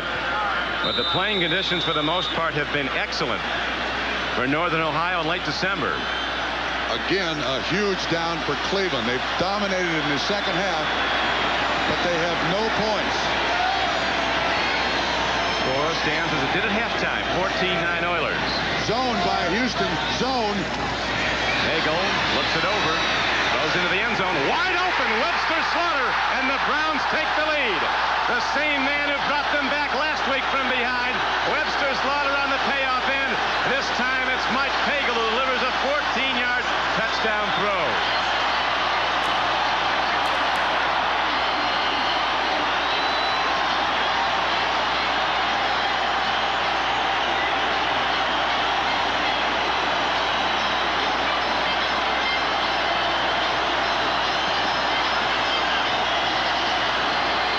Houston goes to zone. Watch the cornerback drop off. Patrick Allen. Webster Slaughter realizes it. Jeff Donaldson bites on a good fake by Pagel. He looks out the flat. Webster Slaughter is wide open, and Ernest Biner celebrates big time. 2:36 to play, 3rd quarter, as Matt Barr drills the extra point up and good. And the Cleveland Browns have now rallied from behind.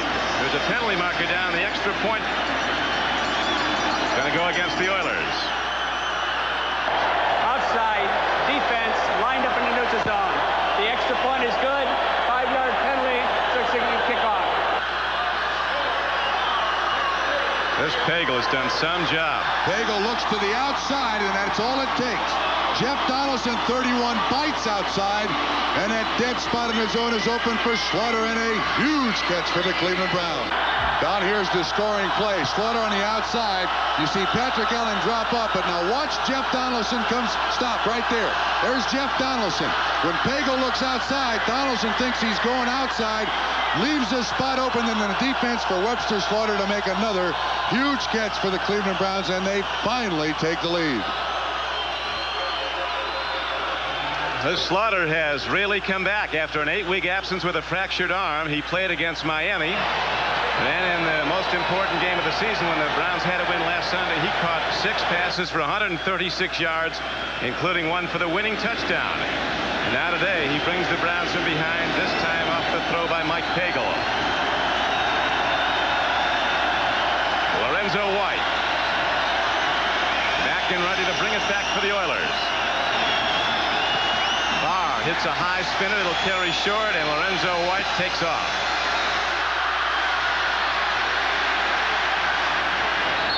Works his way out to about the 23-yard line, where Warren Moon and the Houston offense come back out.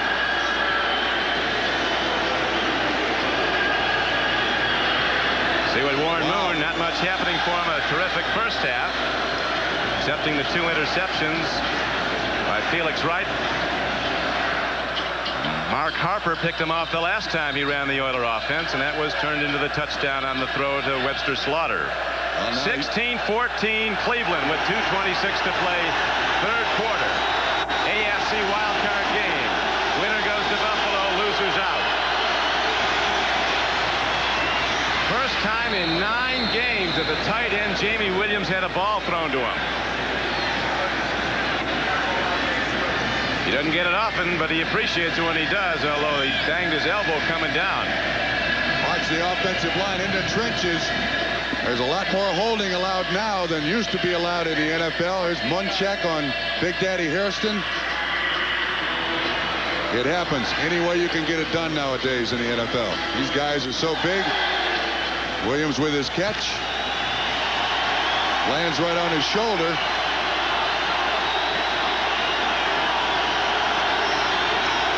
First down and 10. Moon out pattern, nicely done to Drew Hill, who breaks it across midfield, and he's down inside the 45-yard line of the Browns.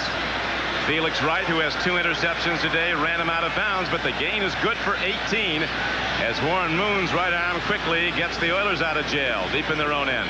On both last week and this week, those crossing patterns by the Houston Oilers have functioned very well. Of course, with Hill and Gibbons, they're not afraid to go across the middle. Barry Glanville calls all those offensive plays with help from June Jones. Glanville has that long rider coat on, something from the Old West. And it's a shoot 'em out here today at Cleveland Stadium. Pinkett, a dancer, got in and out and cuts back and did well to get just 2 yards down to the 41-yard line. A very important consideration here, Trump. Career Zendejas, the Oiler field goal kicker, has hit 7 of 11 over 50 yards. So if it comes down to a long boot, he can deliver it. There he is on the sideline, keeping his leg warm. That heater looks like the tail end of a 727. That red hot metal in there. Second down and a long 7. Almost 8. Pinkett busts it open on a draw play, and Alan Pinkett takes it inside the 20 and all the way down to the 14-yard line. 27-yard gain by Alan Pinkett, who's been called on today to spell injured Mike Rozier. Rozier was listed to start. Nobody talked about the seriousness of his rib injury. He hasn't carried it one time. Pinkett's been as good or better today. Don, this is the sprint draw. Great job up front. And it looks like they have man coverage because some of these guys from the Cleveland Browns don't even realize that Alan Pinkett is down there running. Felix Wright helps, and then Harper finally makes...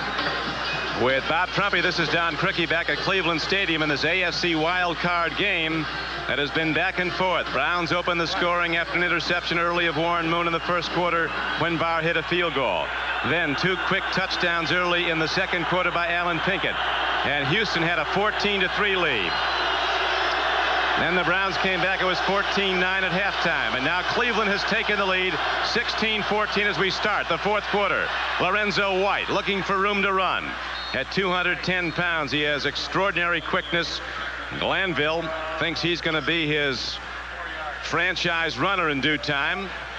Rozier is right now, though Rozier's out today with rib injuries. He did play just 1 play as a wide receiver. Houston Oilers have several franchise running backs. Highsmith, Rozier, Pinkett, who's had a big day today, and Lorenzo White.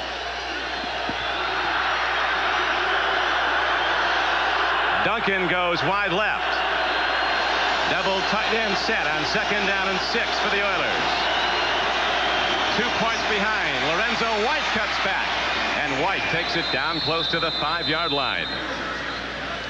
Gain of about 5 on the play. Sam Clancy at left end, number 91, made the stop for the Browns. Now, one of the things that both teams have done very well is cut back. You watch the offensive line. There's a pull by Matthews. Then Lorenzo White, you can see him pushing and shoving up there. Lorenzo White goes behind all of that blocking for a nice 5-yard pickup. 10 of Cleveland's 16 points came right after turnovers.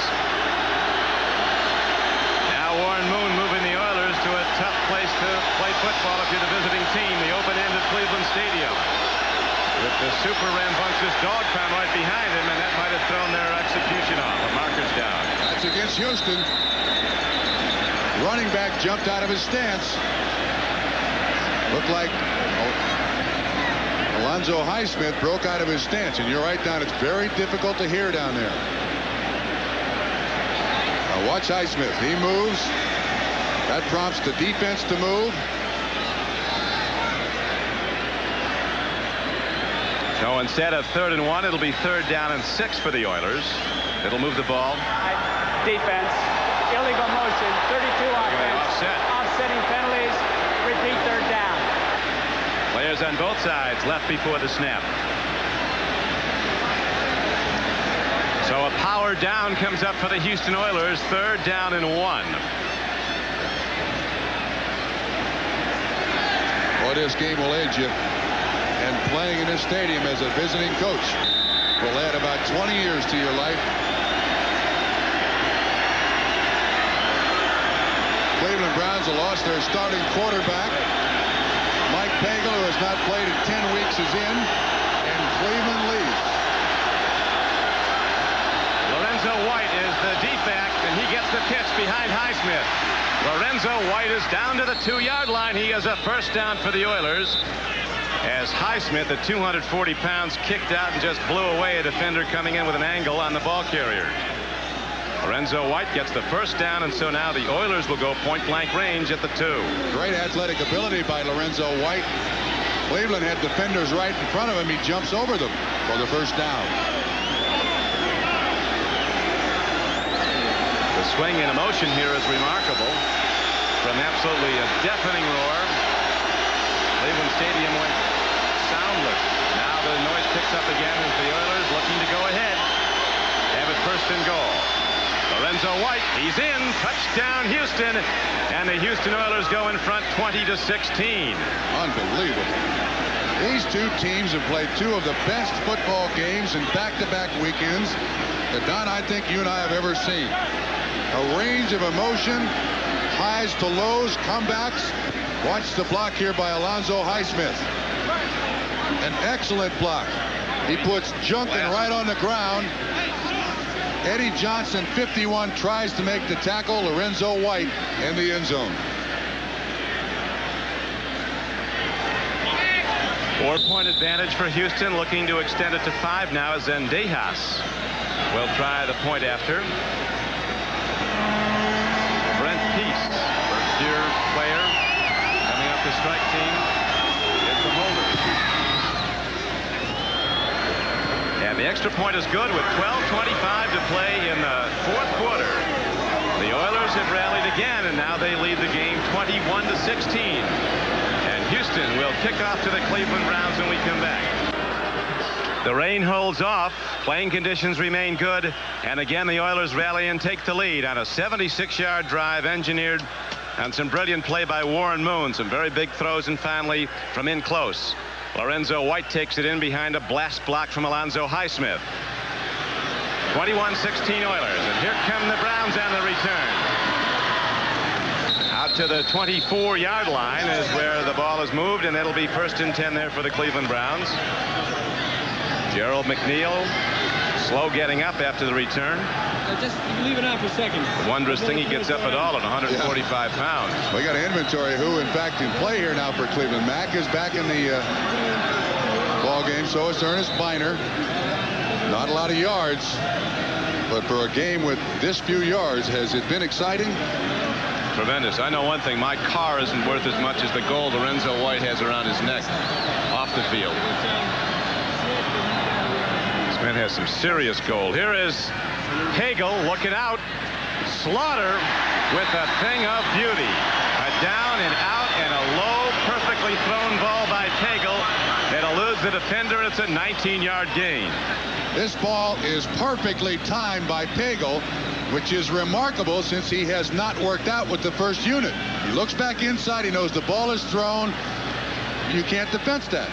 That is absolutely beautifully done by Pagel and by Webster Slaughter, who continues to make huge catches. Just 3 catches, but man, have they been monsters today.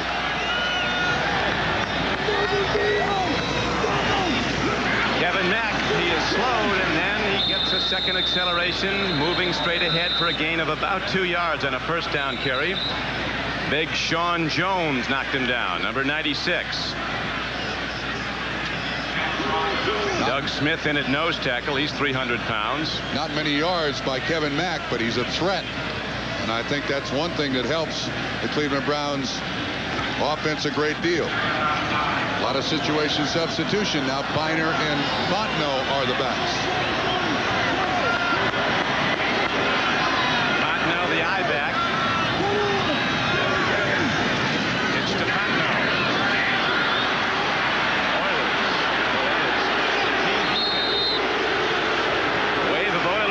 sweeps in to knock down Fontenot for a loss on the play. It'll bring the ball back to the 38-yard line, where it'll be third down at about 14. That was a huge play by Robert Lyles. The sweep comes his way. And you can see Lyles, he gets across the line of scrimmage. There's 93. He's out there on Cody Rison. Eugene Seal eventually assists on the tackle for a loss of 7 yards.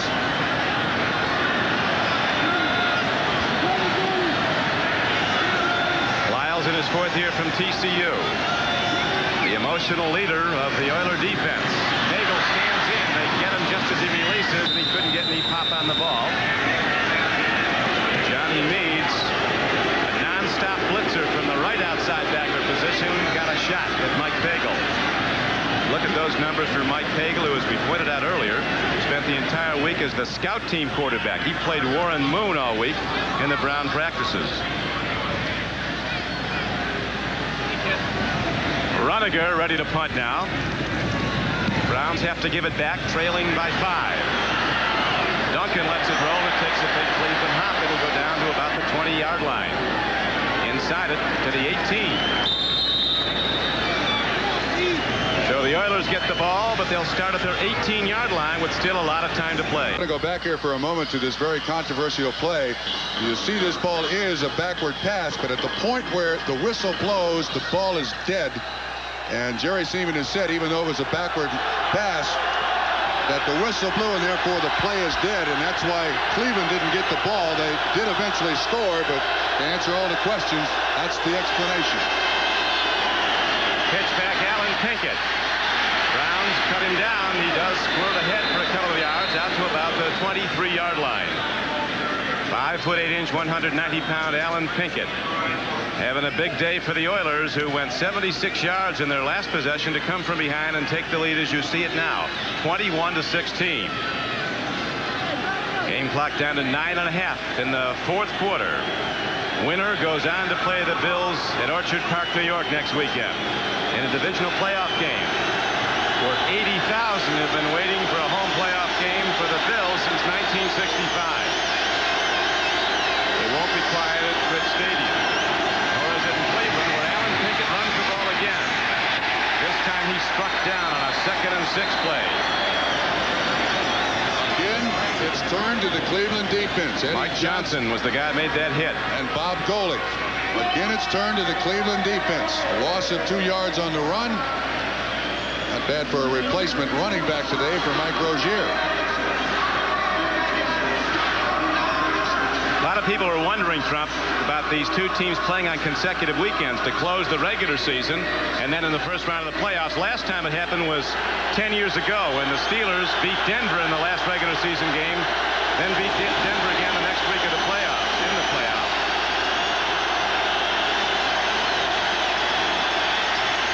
It happened 5 times as Warren Moon takes off and gets ahead. They get him short of the first down on a 3rd down and 6 carry. Warren Moon is knocked down. He got 4, and that was a huge tackle by Dave Grayson, who last week in that regular season game popped Warren Moon with a blitz that freed the ball. It was picked up by Michael Dean Terry, and the Browns scored their first touchdown. Again, the Cleveland Browns defense has done what Dave Adolph wants them to. That is 3 downs and out for the Houston Oilers. AFC Central standing tall this year with 3 playoff teams.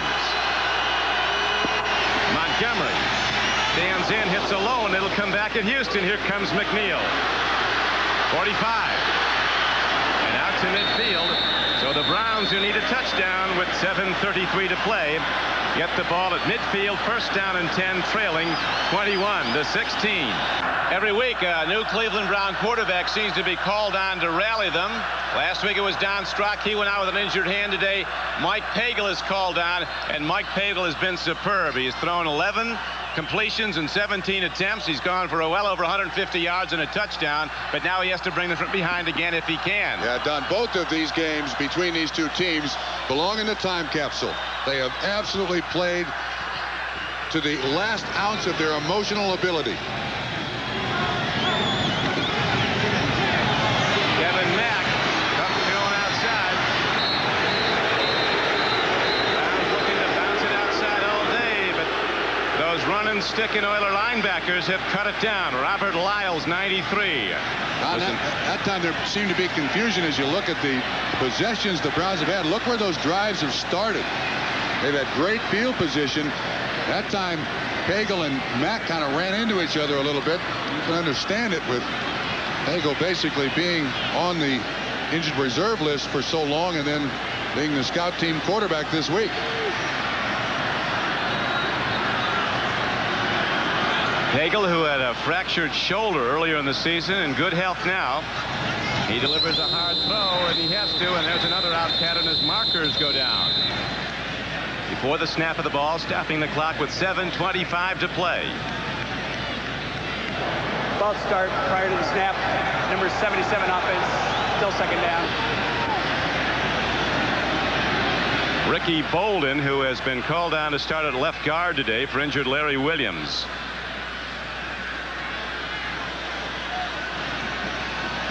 Interesting, the start of the drives, average field position in the second half.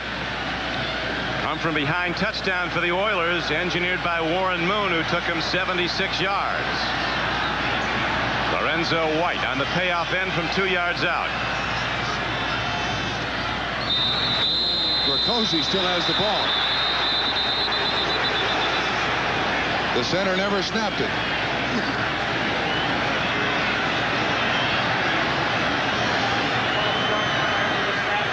And offense, still second down. Everybody had the snap count with the center. Sometimes that's an embarrassing situation. Everybody goes but you.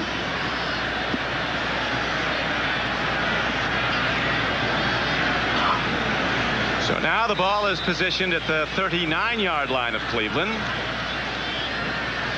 On this possession, the Browns have gotten off one play and have had 2 penalties. Second down and 20. 4 wideouts as they go from the shotgun. Pagel gets time, stands in, delivers a ball to Clarence Weathers that he catches somehow at the 48-yard line. He got back about 9 yards.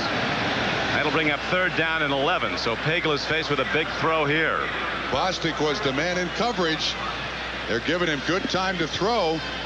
You see Weathers going down there on Bostic, the strong safety. He just turns in and the ball is thrown outside. Weathers does a good job hanging on to that thing.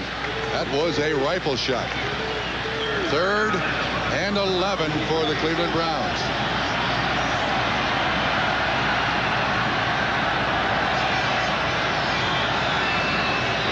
Biner in to block.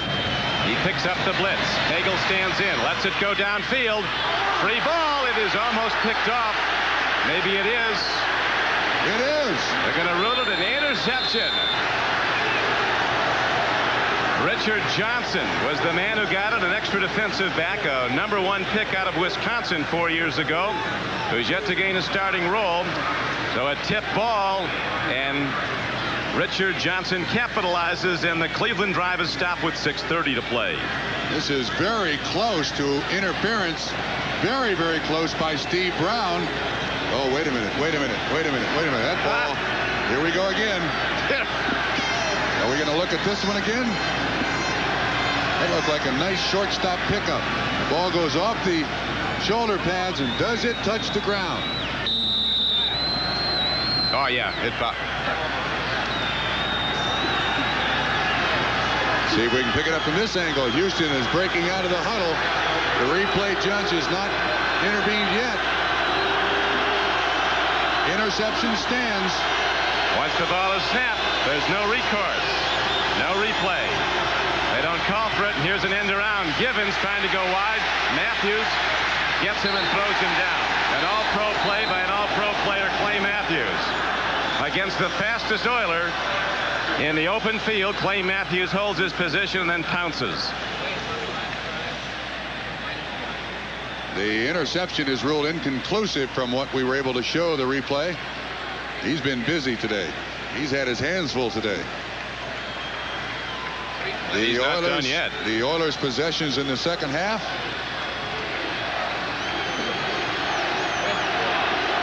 Not very good. They've had lousy field position, too. Oilers led at halftime, 14-9. Cleveland took the lead. 16-14. Oilers lead it now with under 6 minutes to play, 21-16. Throwing a catch, working hard is Haywood Jeffries. On a 2nd down and 12 play, he only gets ahead for about 4. This telecast is presented by authority of the National Football League. It is intended for the private use of our audience. Any rebroadcast or other use of this telecast without the express written consent of the Cleveland Browns and the National Football League is prohibited. This game is the property of the National Football League, of the Houston Oilers and the Cleveland Browns. All rights are reserved.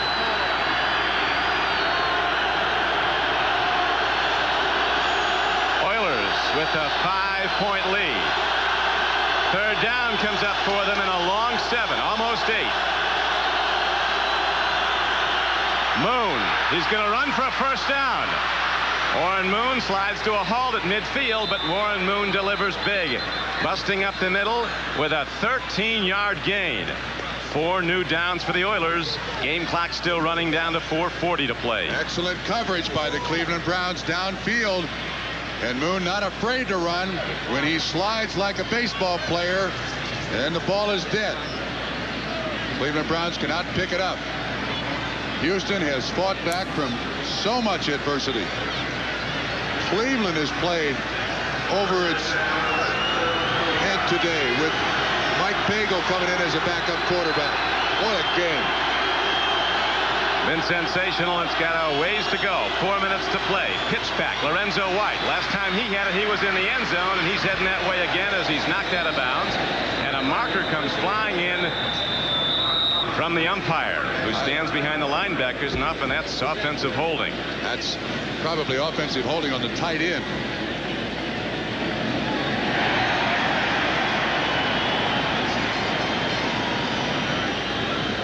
Oilers have a new runner in their backfield now. From Oklahoma, Spencer Tillman is in the game. Number 33. Holding, number 87 offense, still 1st down.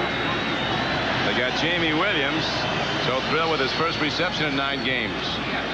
Now there's an official back there whose sole responsibility is when the ball is snapped, you watch the tight end first until the play passes. And when that long flag comes in from way back there, you know it's against the tight end.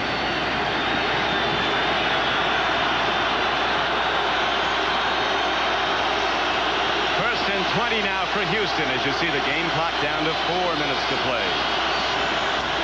White.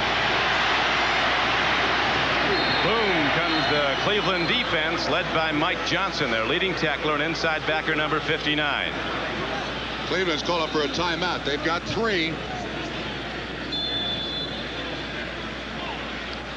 3:47 left to play. That is timeout. And the count Cleveland. holds 21-16 Houston.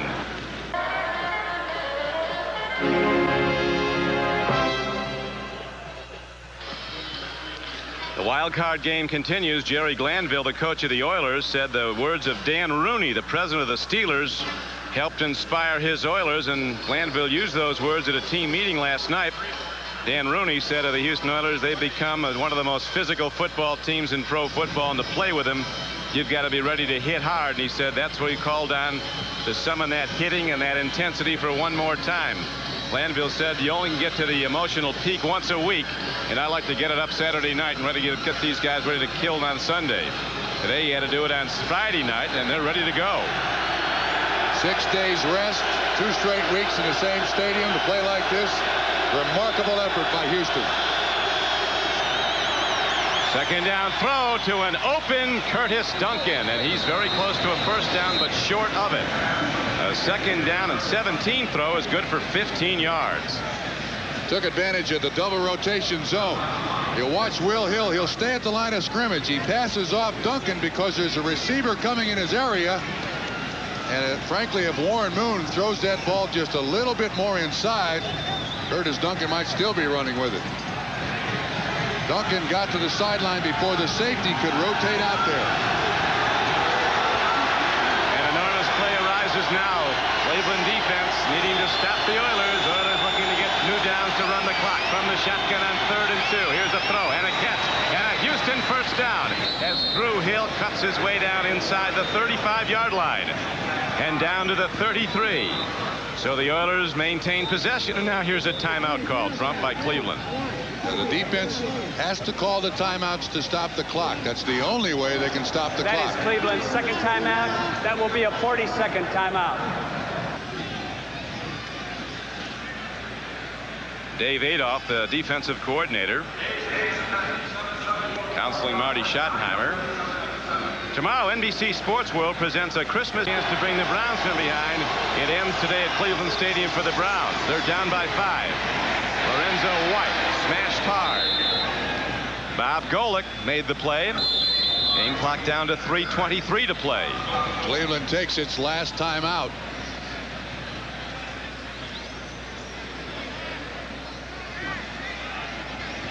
This is Oilers-Browns 3 of this season. Oilers-Browns 1 was at the Astrodome. Houston won it 24-17. 2 was last Sunday when the Browns came back to win to get in the playoffs.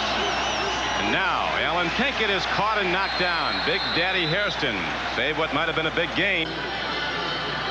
Carl Hairston going off with a leg injury, starting defensive end for Cleveland. Big Daddy, they call him, one of the leaders of this team. Hairston out there to make the tackle. He's got a hold of Alan Pinkett. Can't really see what happens there. Houston has 11 penalties today. Last night Glanville said around 10, and that's when we function best. Well, they've got 11.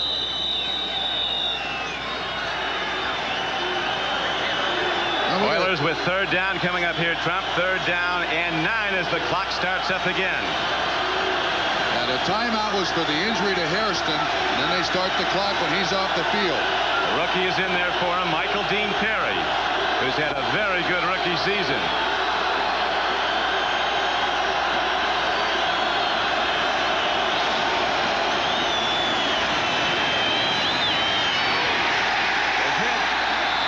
Cleveland makes the play. Alan Pinkett carry. Dave Grayson ran him down for no gain. That brings up 4th down. Now they'll let it run down to the 2-minute warning, and then Jerry Glanville has a tough choice. Do we punt the ball? Do we go for the field goal? Not an easy situation. Both these teams were in the playoffs last season. Denver Broncos knocked them both out on their way to the Super Bowl. Super Bowl 23 coming up January 22nd on NBC Sports.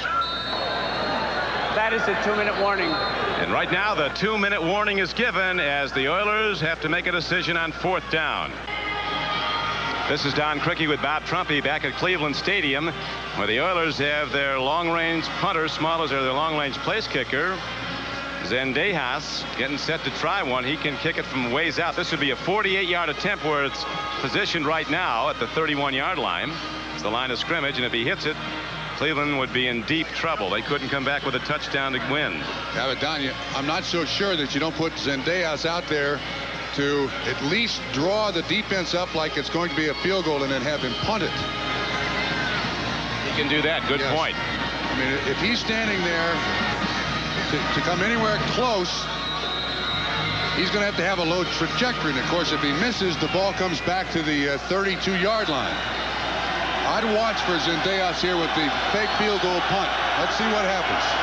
This will be a 49er, almost a 50-yarder from where the ball is positioned now. He's into it. He puts a charge into it, and Zendejas knocks it through. Unbelievable.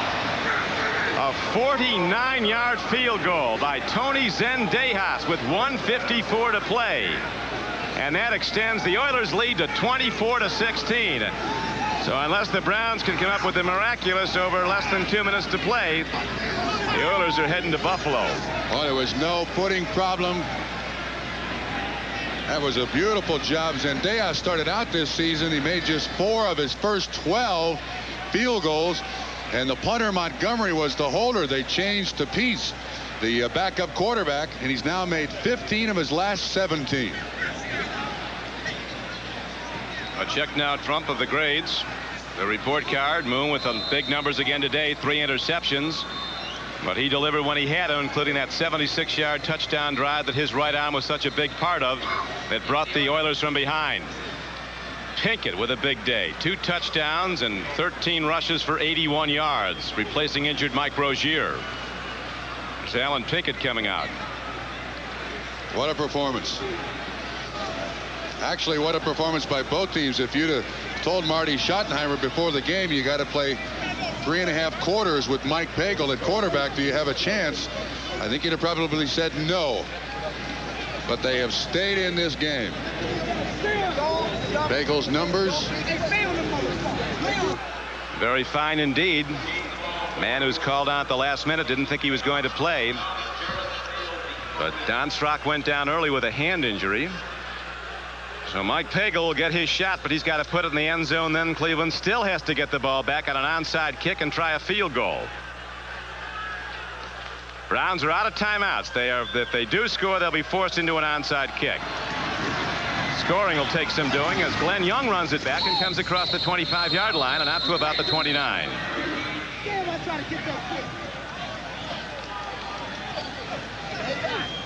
Chris Dishman was on the special teams play for Houston. So here comes Mike Pagel, a 7-year veteran from Arizona State who missed much of this season with a shoulder injury, as did virtually every quarterback on the Browns roster.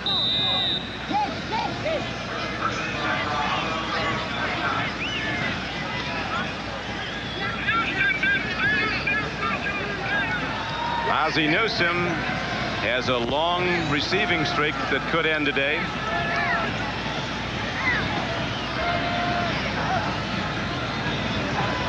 It's actually a regular season streak, so it could still be alive depending on the official ruling, but the Browns have much more than that to concern themselves with now. With first down and 10, they don't get much. With 1:38 to play, the Wizard of Oz looks on in what might be his final game as a Cleveland Brown after all those great seasons. His 12th year from Alabama. Pagel again stands in, throws up the middle. The Oilers are giving them all they want down the middle because the Browns can't stop the clock. 1:20 to go, and the Browns trail the Oilers by 8, 24-16. They need to get the clock stopped here. Throw to the outside. Looking for the out pattern now. Here's a long ball downfield. It is caught at the 40-yard line. They rule it a reception. Webster Slaughter on the catch. This is the true prevent defense by the Houston Oilers. Going to keep every running back and receiver in front of them. The executive producer of NBC Sports is Michael Weissman. The coordinating producer of NBC Football is Ted Nathanson. The coordinating producer of NFL Live is John J. Filippelli. Today's game was produced by George Finkel, directed by John Gonzalez, replay producer David Neal. NFL Live produced by Ricky Diamond and Tom Roy, directed by Bucky Gunst and Bob Levy as the Browns get a strike downfield inside the 20-yard line, but the clock continues to run and they're down by 8. Technical directors Marilyn Altman and Richard Sansevier. Now what Pagel's got to do is, well, he's not going to do it. I was going to tell him just throw the ball down to the ground. Stop the clock. There he does. Yep. Stop. And our thanks to NBC chief statistician Joe Costanza, to spotters John Betskill and Jeff Modisett, and helping in the booth Don Drebus and Bob Karlovic. Down to 40 seconds to play. Alan Pinkett was the man today as much as anyone, along with Warren Moon. As it's time now for the Most Valuable Player Award, sponsored by Budweiser, and today's MVP is Alan Pinkett from the Houston Oilers. Budweiser will make a contribution to the United Way on behalf of today's MVP. Pinkett congratulated by his teammates after a big day, called down at the last minute. They had hoped Rozier could go, but a rib injury kept him sidelined for all but one play.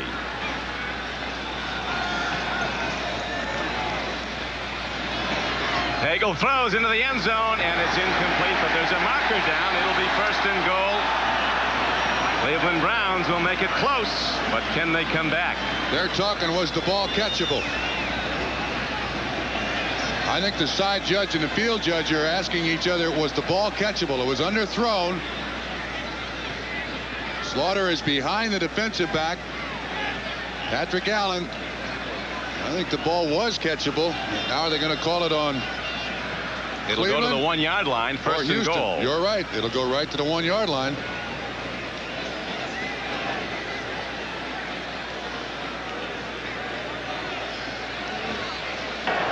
pass interference. Number 29 defense on the 2-yard line. First down.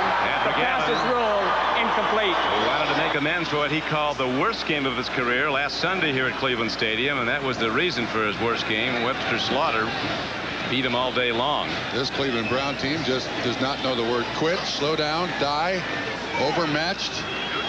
Now they got to get it in quickly. 35 seconds left. Cleveland with no timeouts. Then they'll try the onside kick. Ozzie Newsome in the ball game here. They need to score. They need to throw it. They can't run it because the clock continues to run. They need to throw it here.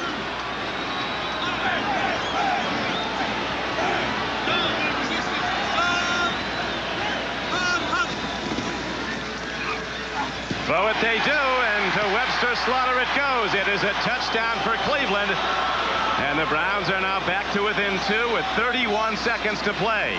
Is this unbelievable? It'll come down to the final gun.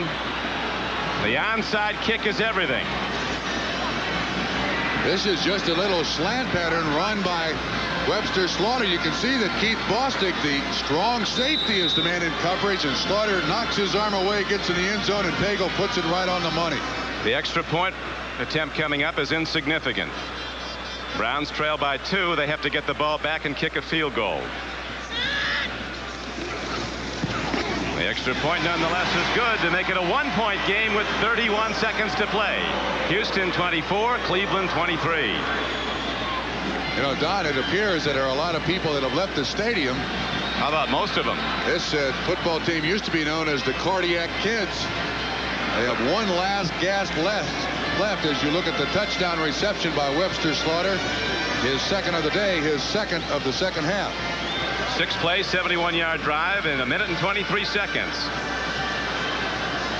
So Slaughter, who's come back off the injury list with all-pro level play. Second touchdown today after catching the game winner last week against the Houston Oilers. Every week, every team in the NFL works on the onside kick because you never know when you're going to need it. And Cleveland's whole season comes down to it now. Absolutely. And of course, the onside kick, when you kick it, you want to kick it along the ground because the receiving team can fair catch it if it's in the air. You try to get it 10 yards. You're going to kick it off from the 35. And once that thing passes the 45, it is all-out assault. We'll review all of what happened today, and it's not done happening with Gail Gardner on the postgame show immediately following, as the Cleveland Browns send out their fastest players to get down and try to recover the ball. The Houston Oilers send out their hands team. Everybody sure of hand, because that ball is going to come at them like a ground ball on a bad field.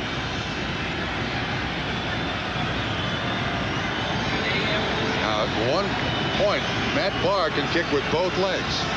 So there's no guarantee that just because he's a right-footed kicker, he's going to kick it to the right side. The propitious thing to do would be to kick it at least with one leg, not both here. That would be news. They're going to go right. Here's the recovery is set up right. Left, and they kick it down, and it's tipped in the air, knocked around, and knocked out of bounds, and it's Houston's ball, and they'll win the game. Very close to a recovery. There was a flag thrown there. They kicked to the right side of the Houston return, and those fast Browns who were aligned on that side, sprinting down, almost got to the ball. Someone did tip it, but it goes out of bounds with the clock not starting.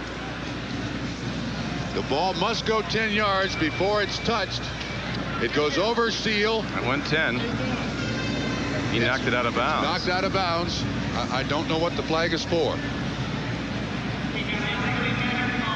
Number 31, receiving team, 10-yard penalty, free kick. Wait a minute. Cleveland gets another onside try. Yeah, but they got the penalty. Illegally batting the ball against Donaldson.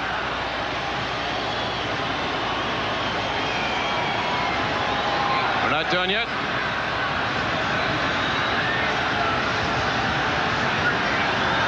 And if Cleveland gets it, they got time to throw the ball about 3 times to get down in range. It goes over Seal, Eugene Seal, and then it's kind of up in the air. Cleveland Brown gets his hand on it. No question that was intentionally batted. Again, it's a very unusual play. We have illegally batting the ball by the receiving team while the ball is loose. We will re-kick with the 10-yard penalty. I must admit to you, I've never heard of that one. I have never heard of that one because you've seen players on fumbles bat the ball out of bounds all the time. That's a new one. We've seen it all here. I don't know what that is. But see, it was touched by a Cleveland Brown player. Coach Glanville is cautioned to keep it down unless more yards be tacked down. Now the Browns will try the onside kick from their 45-yard line. 31 seconds to play in regulation. Cannot bat the ball.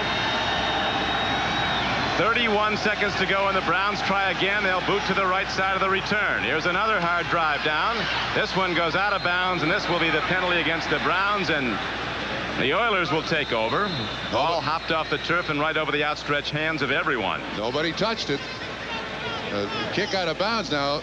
I'm not so sure that the ball doesn't simply be placed at the 35-yard line.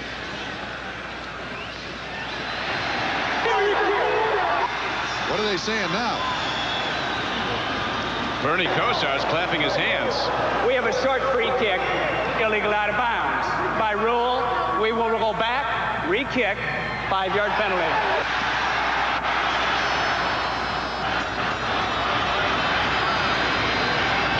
Hey, the Browns will take that penalty anytime. On a kickoff out of bounds, in a normal situation, when it goes out of bounds, the ball is placed at the 35.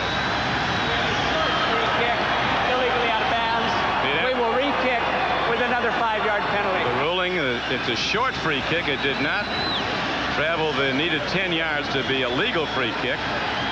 So on a short free kick, the ball results in a 5-yard penalty against the kicking team, and they kick again. Yeah, but that went more than 10 yards. Well, he said no. So at any rate, the Browns are going to keep trying this till they get it right, if they ever do. Still 31 seconds on the clock. We could be here till Tuesday. I think we're going to find out pretty quick. You think they might go the other way? Well, they got Gibbons over there. Well, the ball has to go 10 yards. Another try. It's up in the air. It's free ball. That's touched illegally by Cleveland. I'd wait on that. I'd wait for the officials to tell us. Cleveland touched that ball before it went 10 yards. Cleveland might have the ball, though, Trump.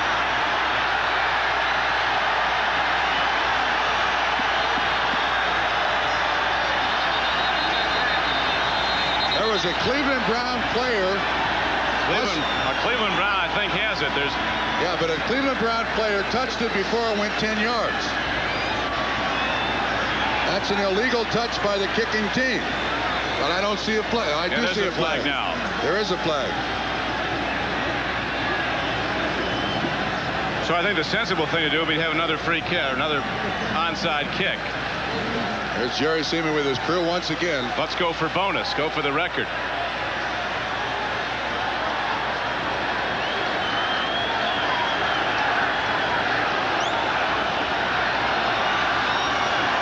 All right, you can see exactly where the ball has to go here on the free kick, and you can also see that the ball is touched by a Cleveland player before it gets there. That's where it's got to go before it's legally touched by a Cleveland player. Ball is kicked. It goes about 7 yards. I can't pick up the number. It might have been touched by an Oiler first. But it was touched by no, I think it was a Cleveland Brown player.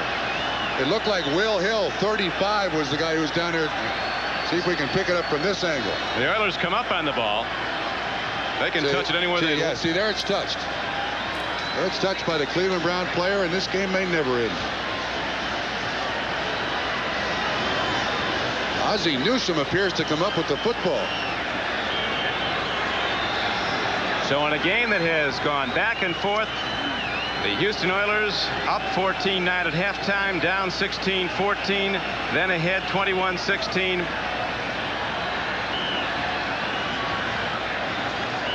They're going to have to kick it Again, an extremely unusual situation. They're going to have to kick We it have again. the kicking team illegally touching the ball prior to it going 10 yards. Since we have that, following an illegal short free kick out of bounds, by rule, the ball will go to the receiving team at the spot where it was touched. First down. Coach Glanville is about had it. He's be happy to get out of here with his Long Riders coat, his players, and a 1-point win. We are definitely on the last page of the rule book. I think we are. And these last 2 kicks. And the Browns are in the last moment of their season as the Houston Oilers jump in jubilation. They have rallied to win in a place that's been awfully tough for them to come away with a victory, and Warren Moon. You have to harken back to that 76-yard drive he engineered when the Oilers were behind in the second half. Alan Pinkett, today's game MVP, scoring 2 touchdowns, rushing for 81 yards in just 13 carries. Called out at the last minute to get the Yeoman's job of running the ball for the Oilers. Mike Rozier couldn't go because of bruised ribs. Browns are powerless to stop the clock.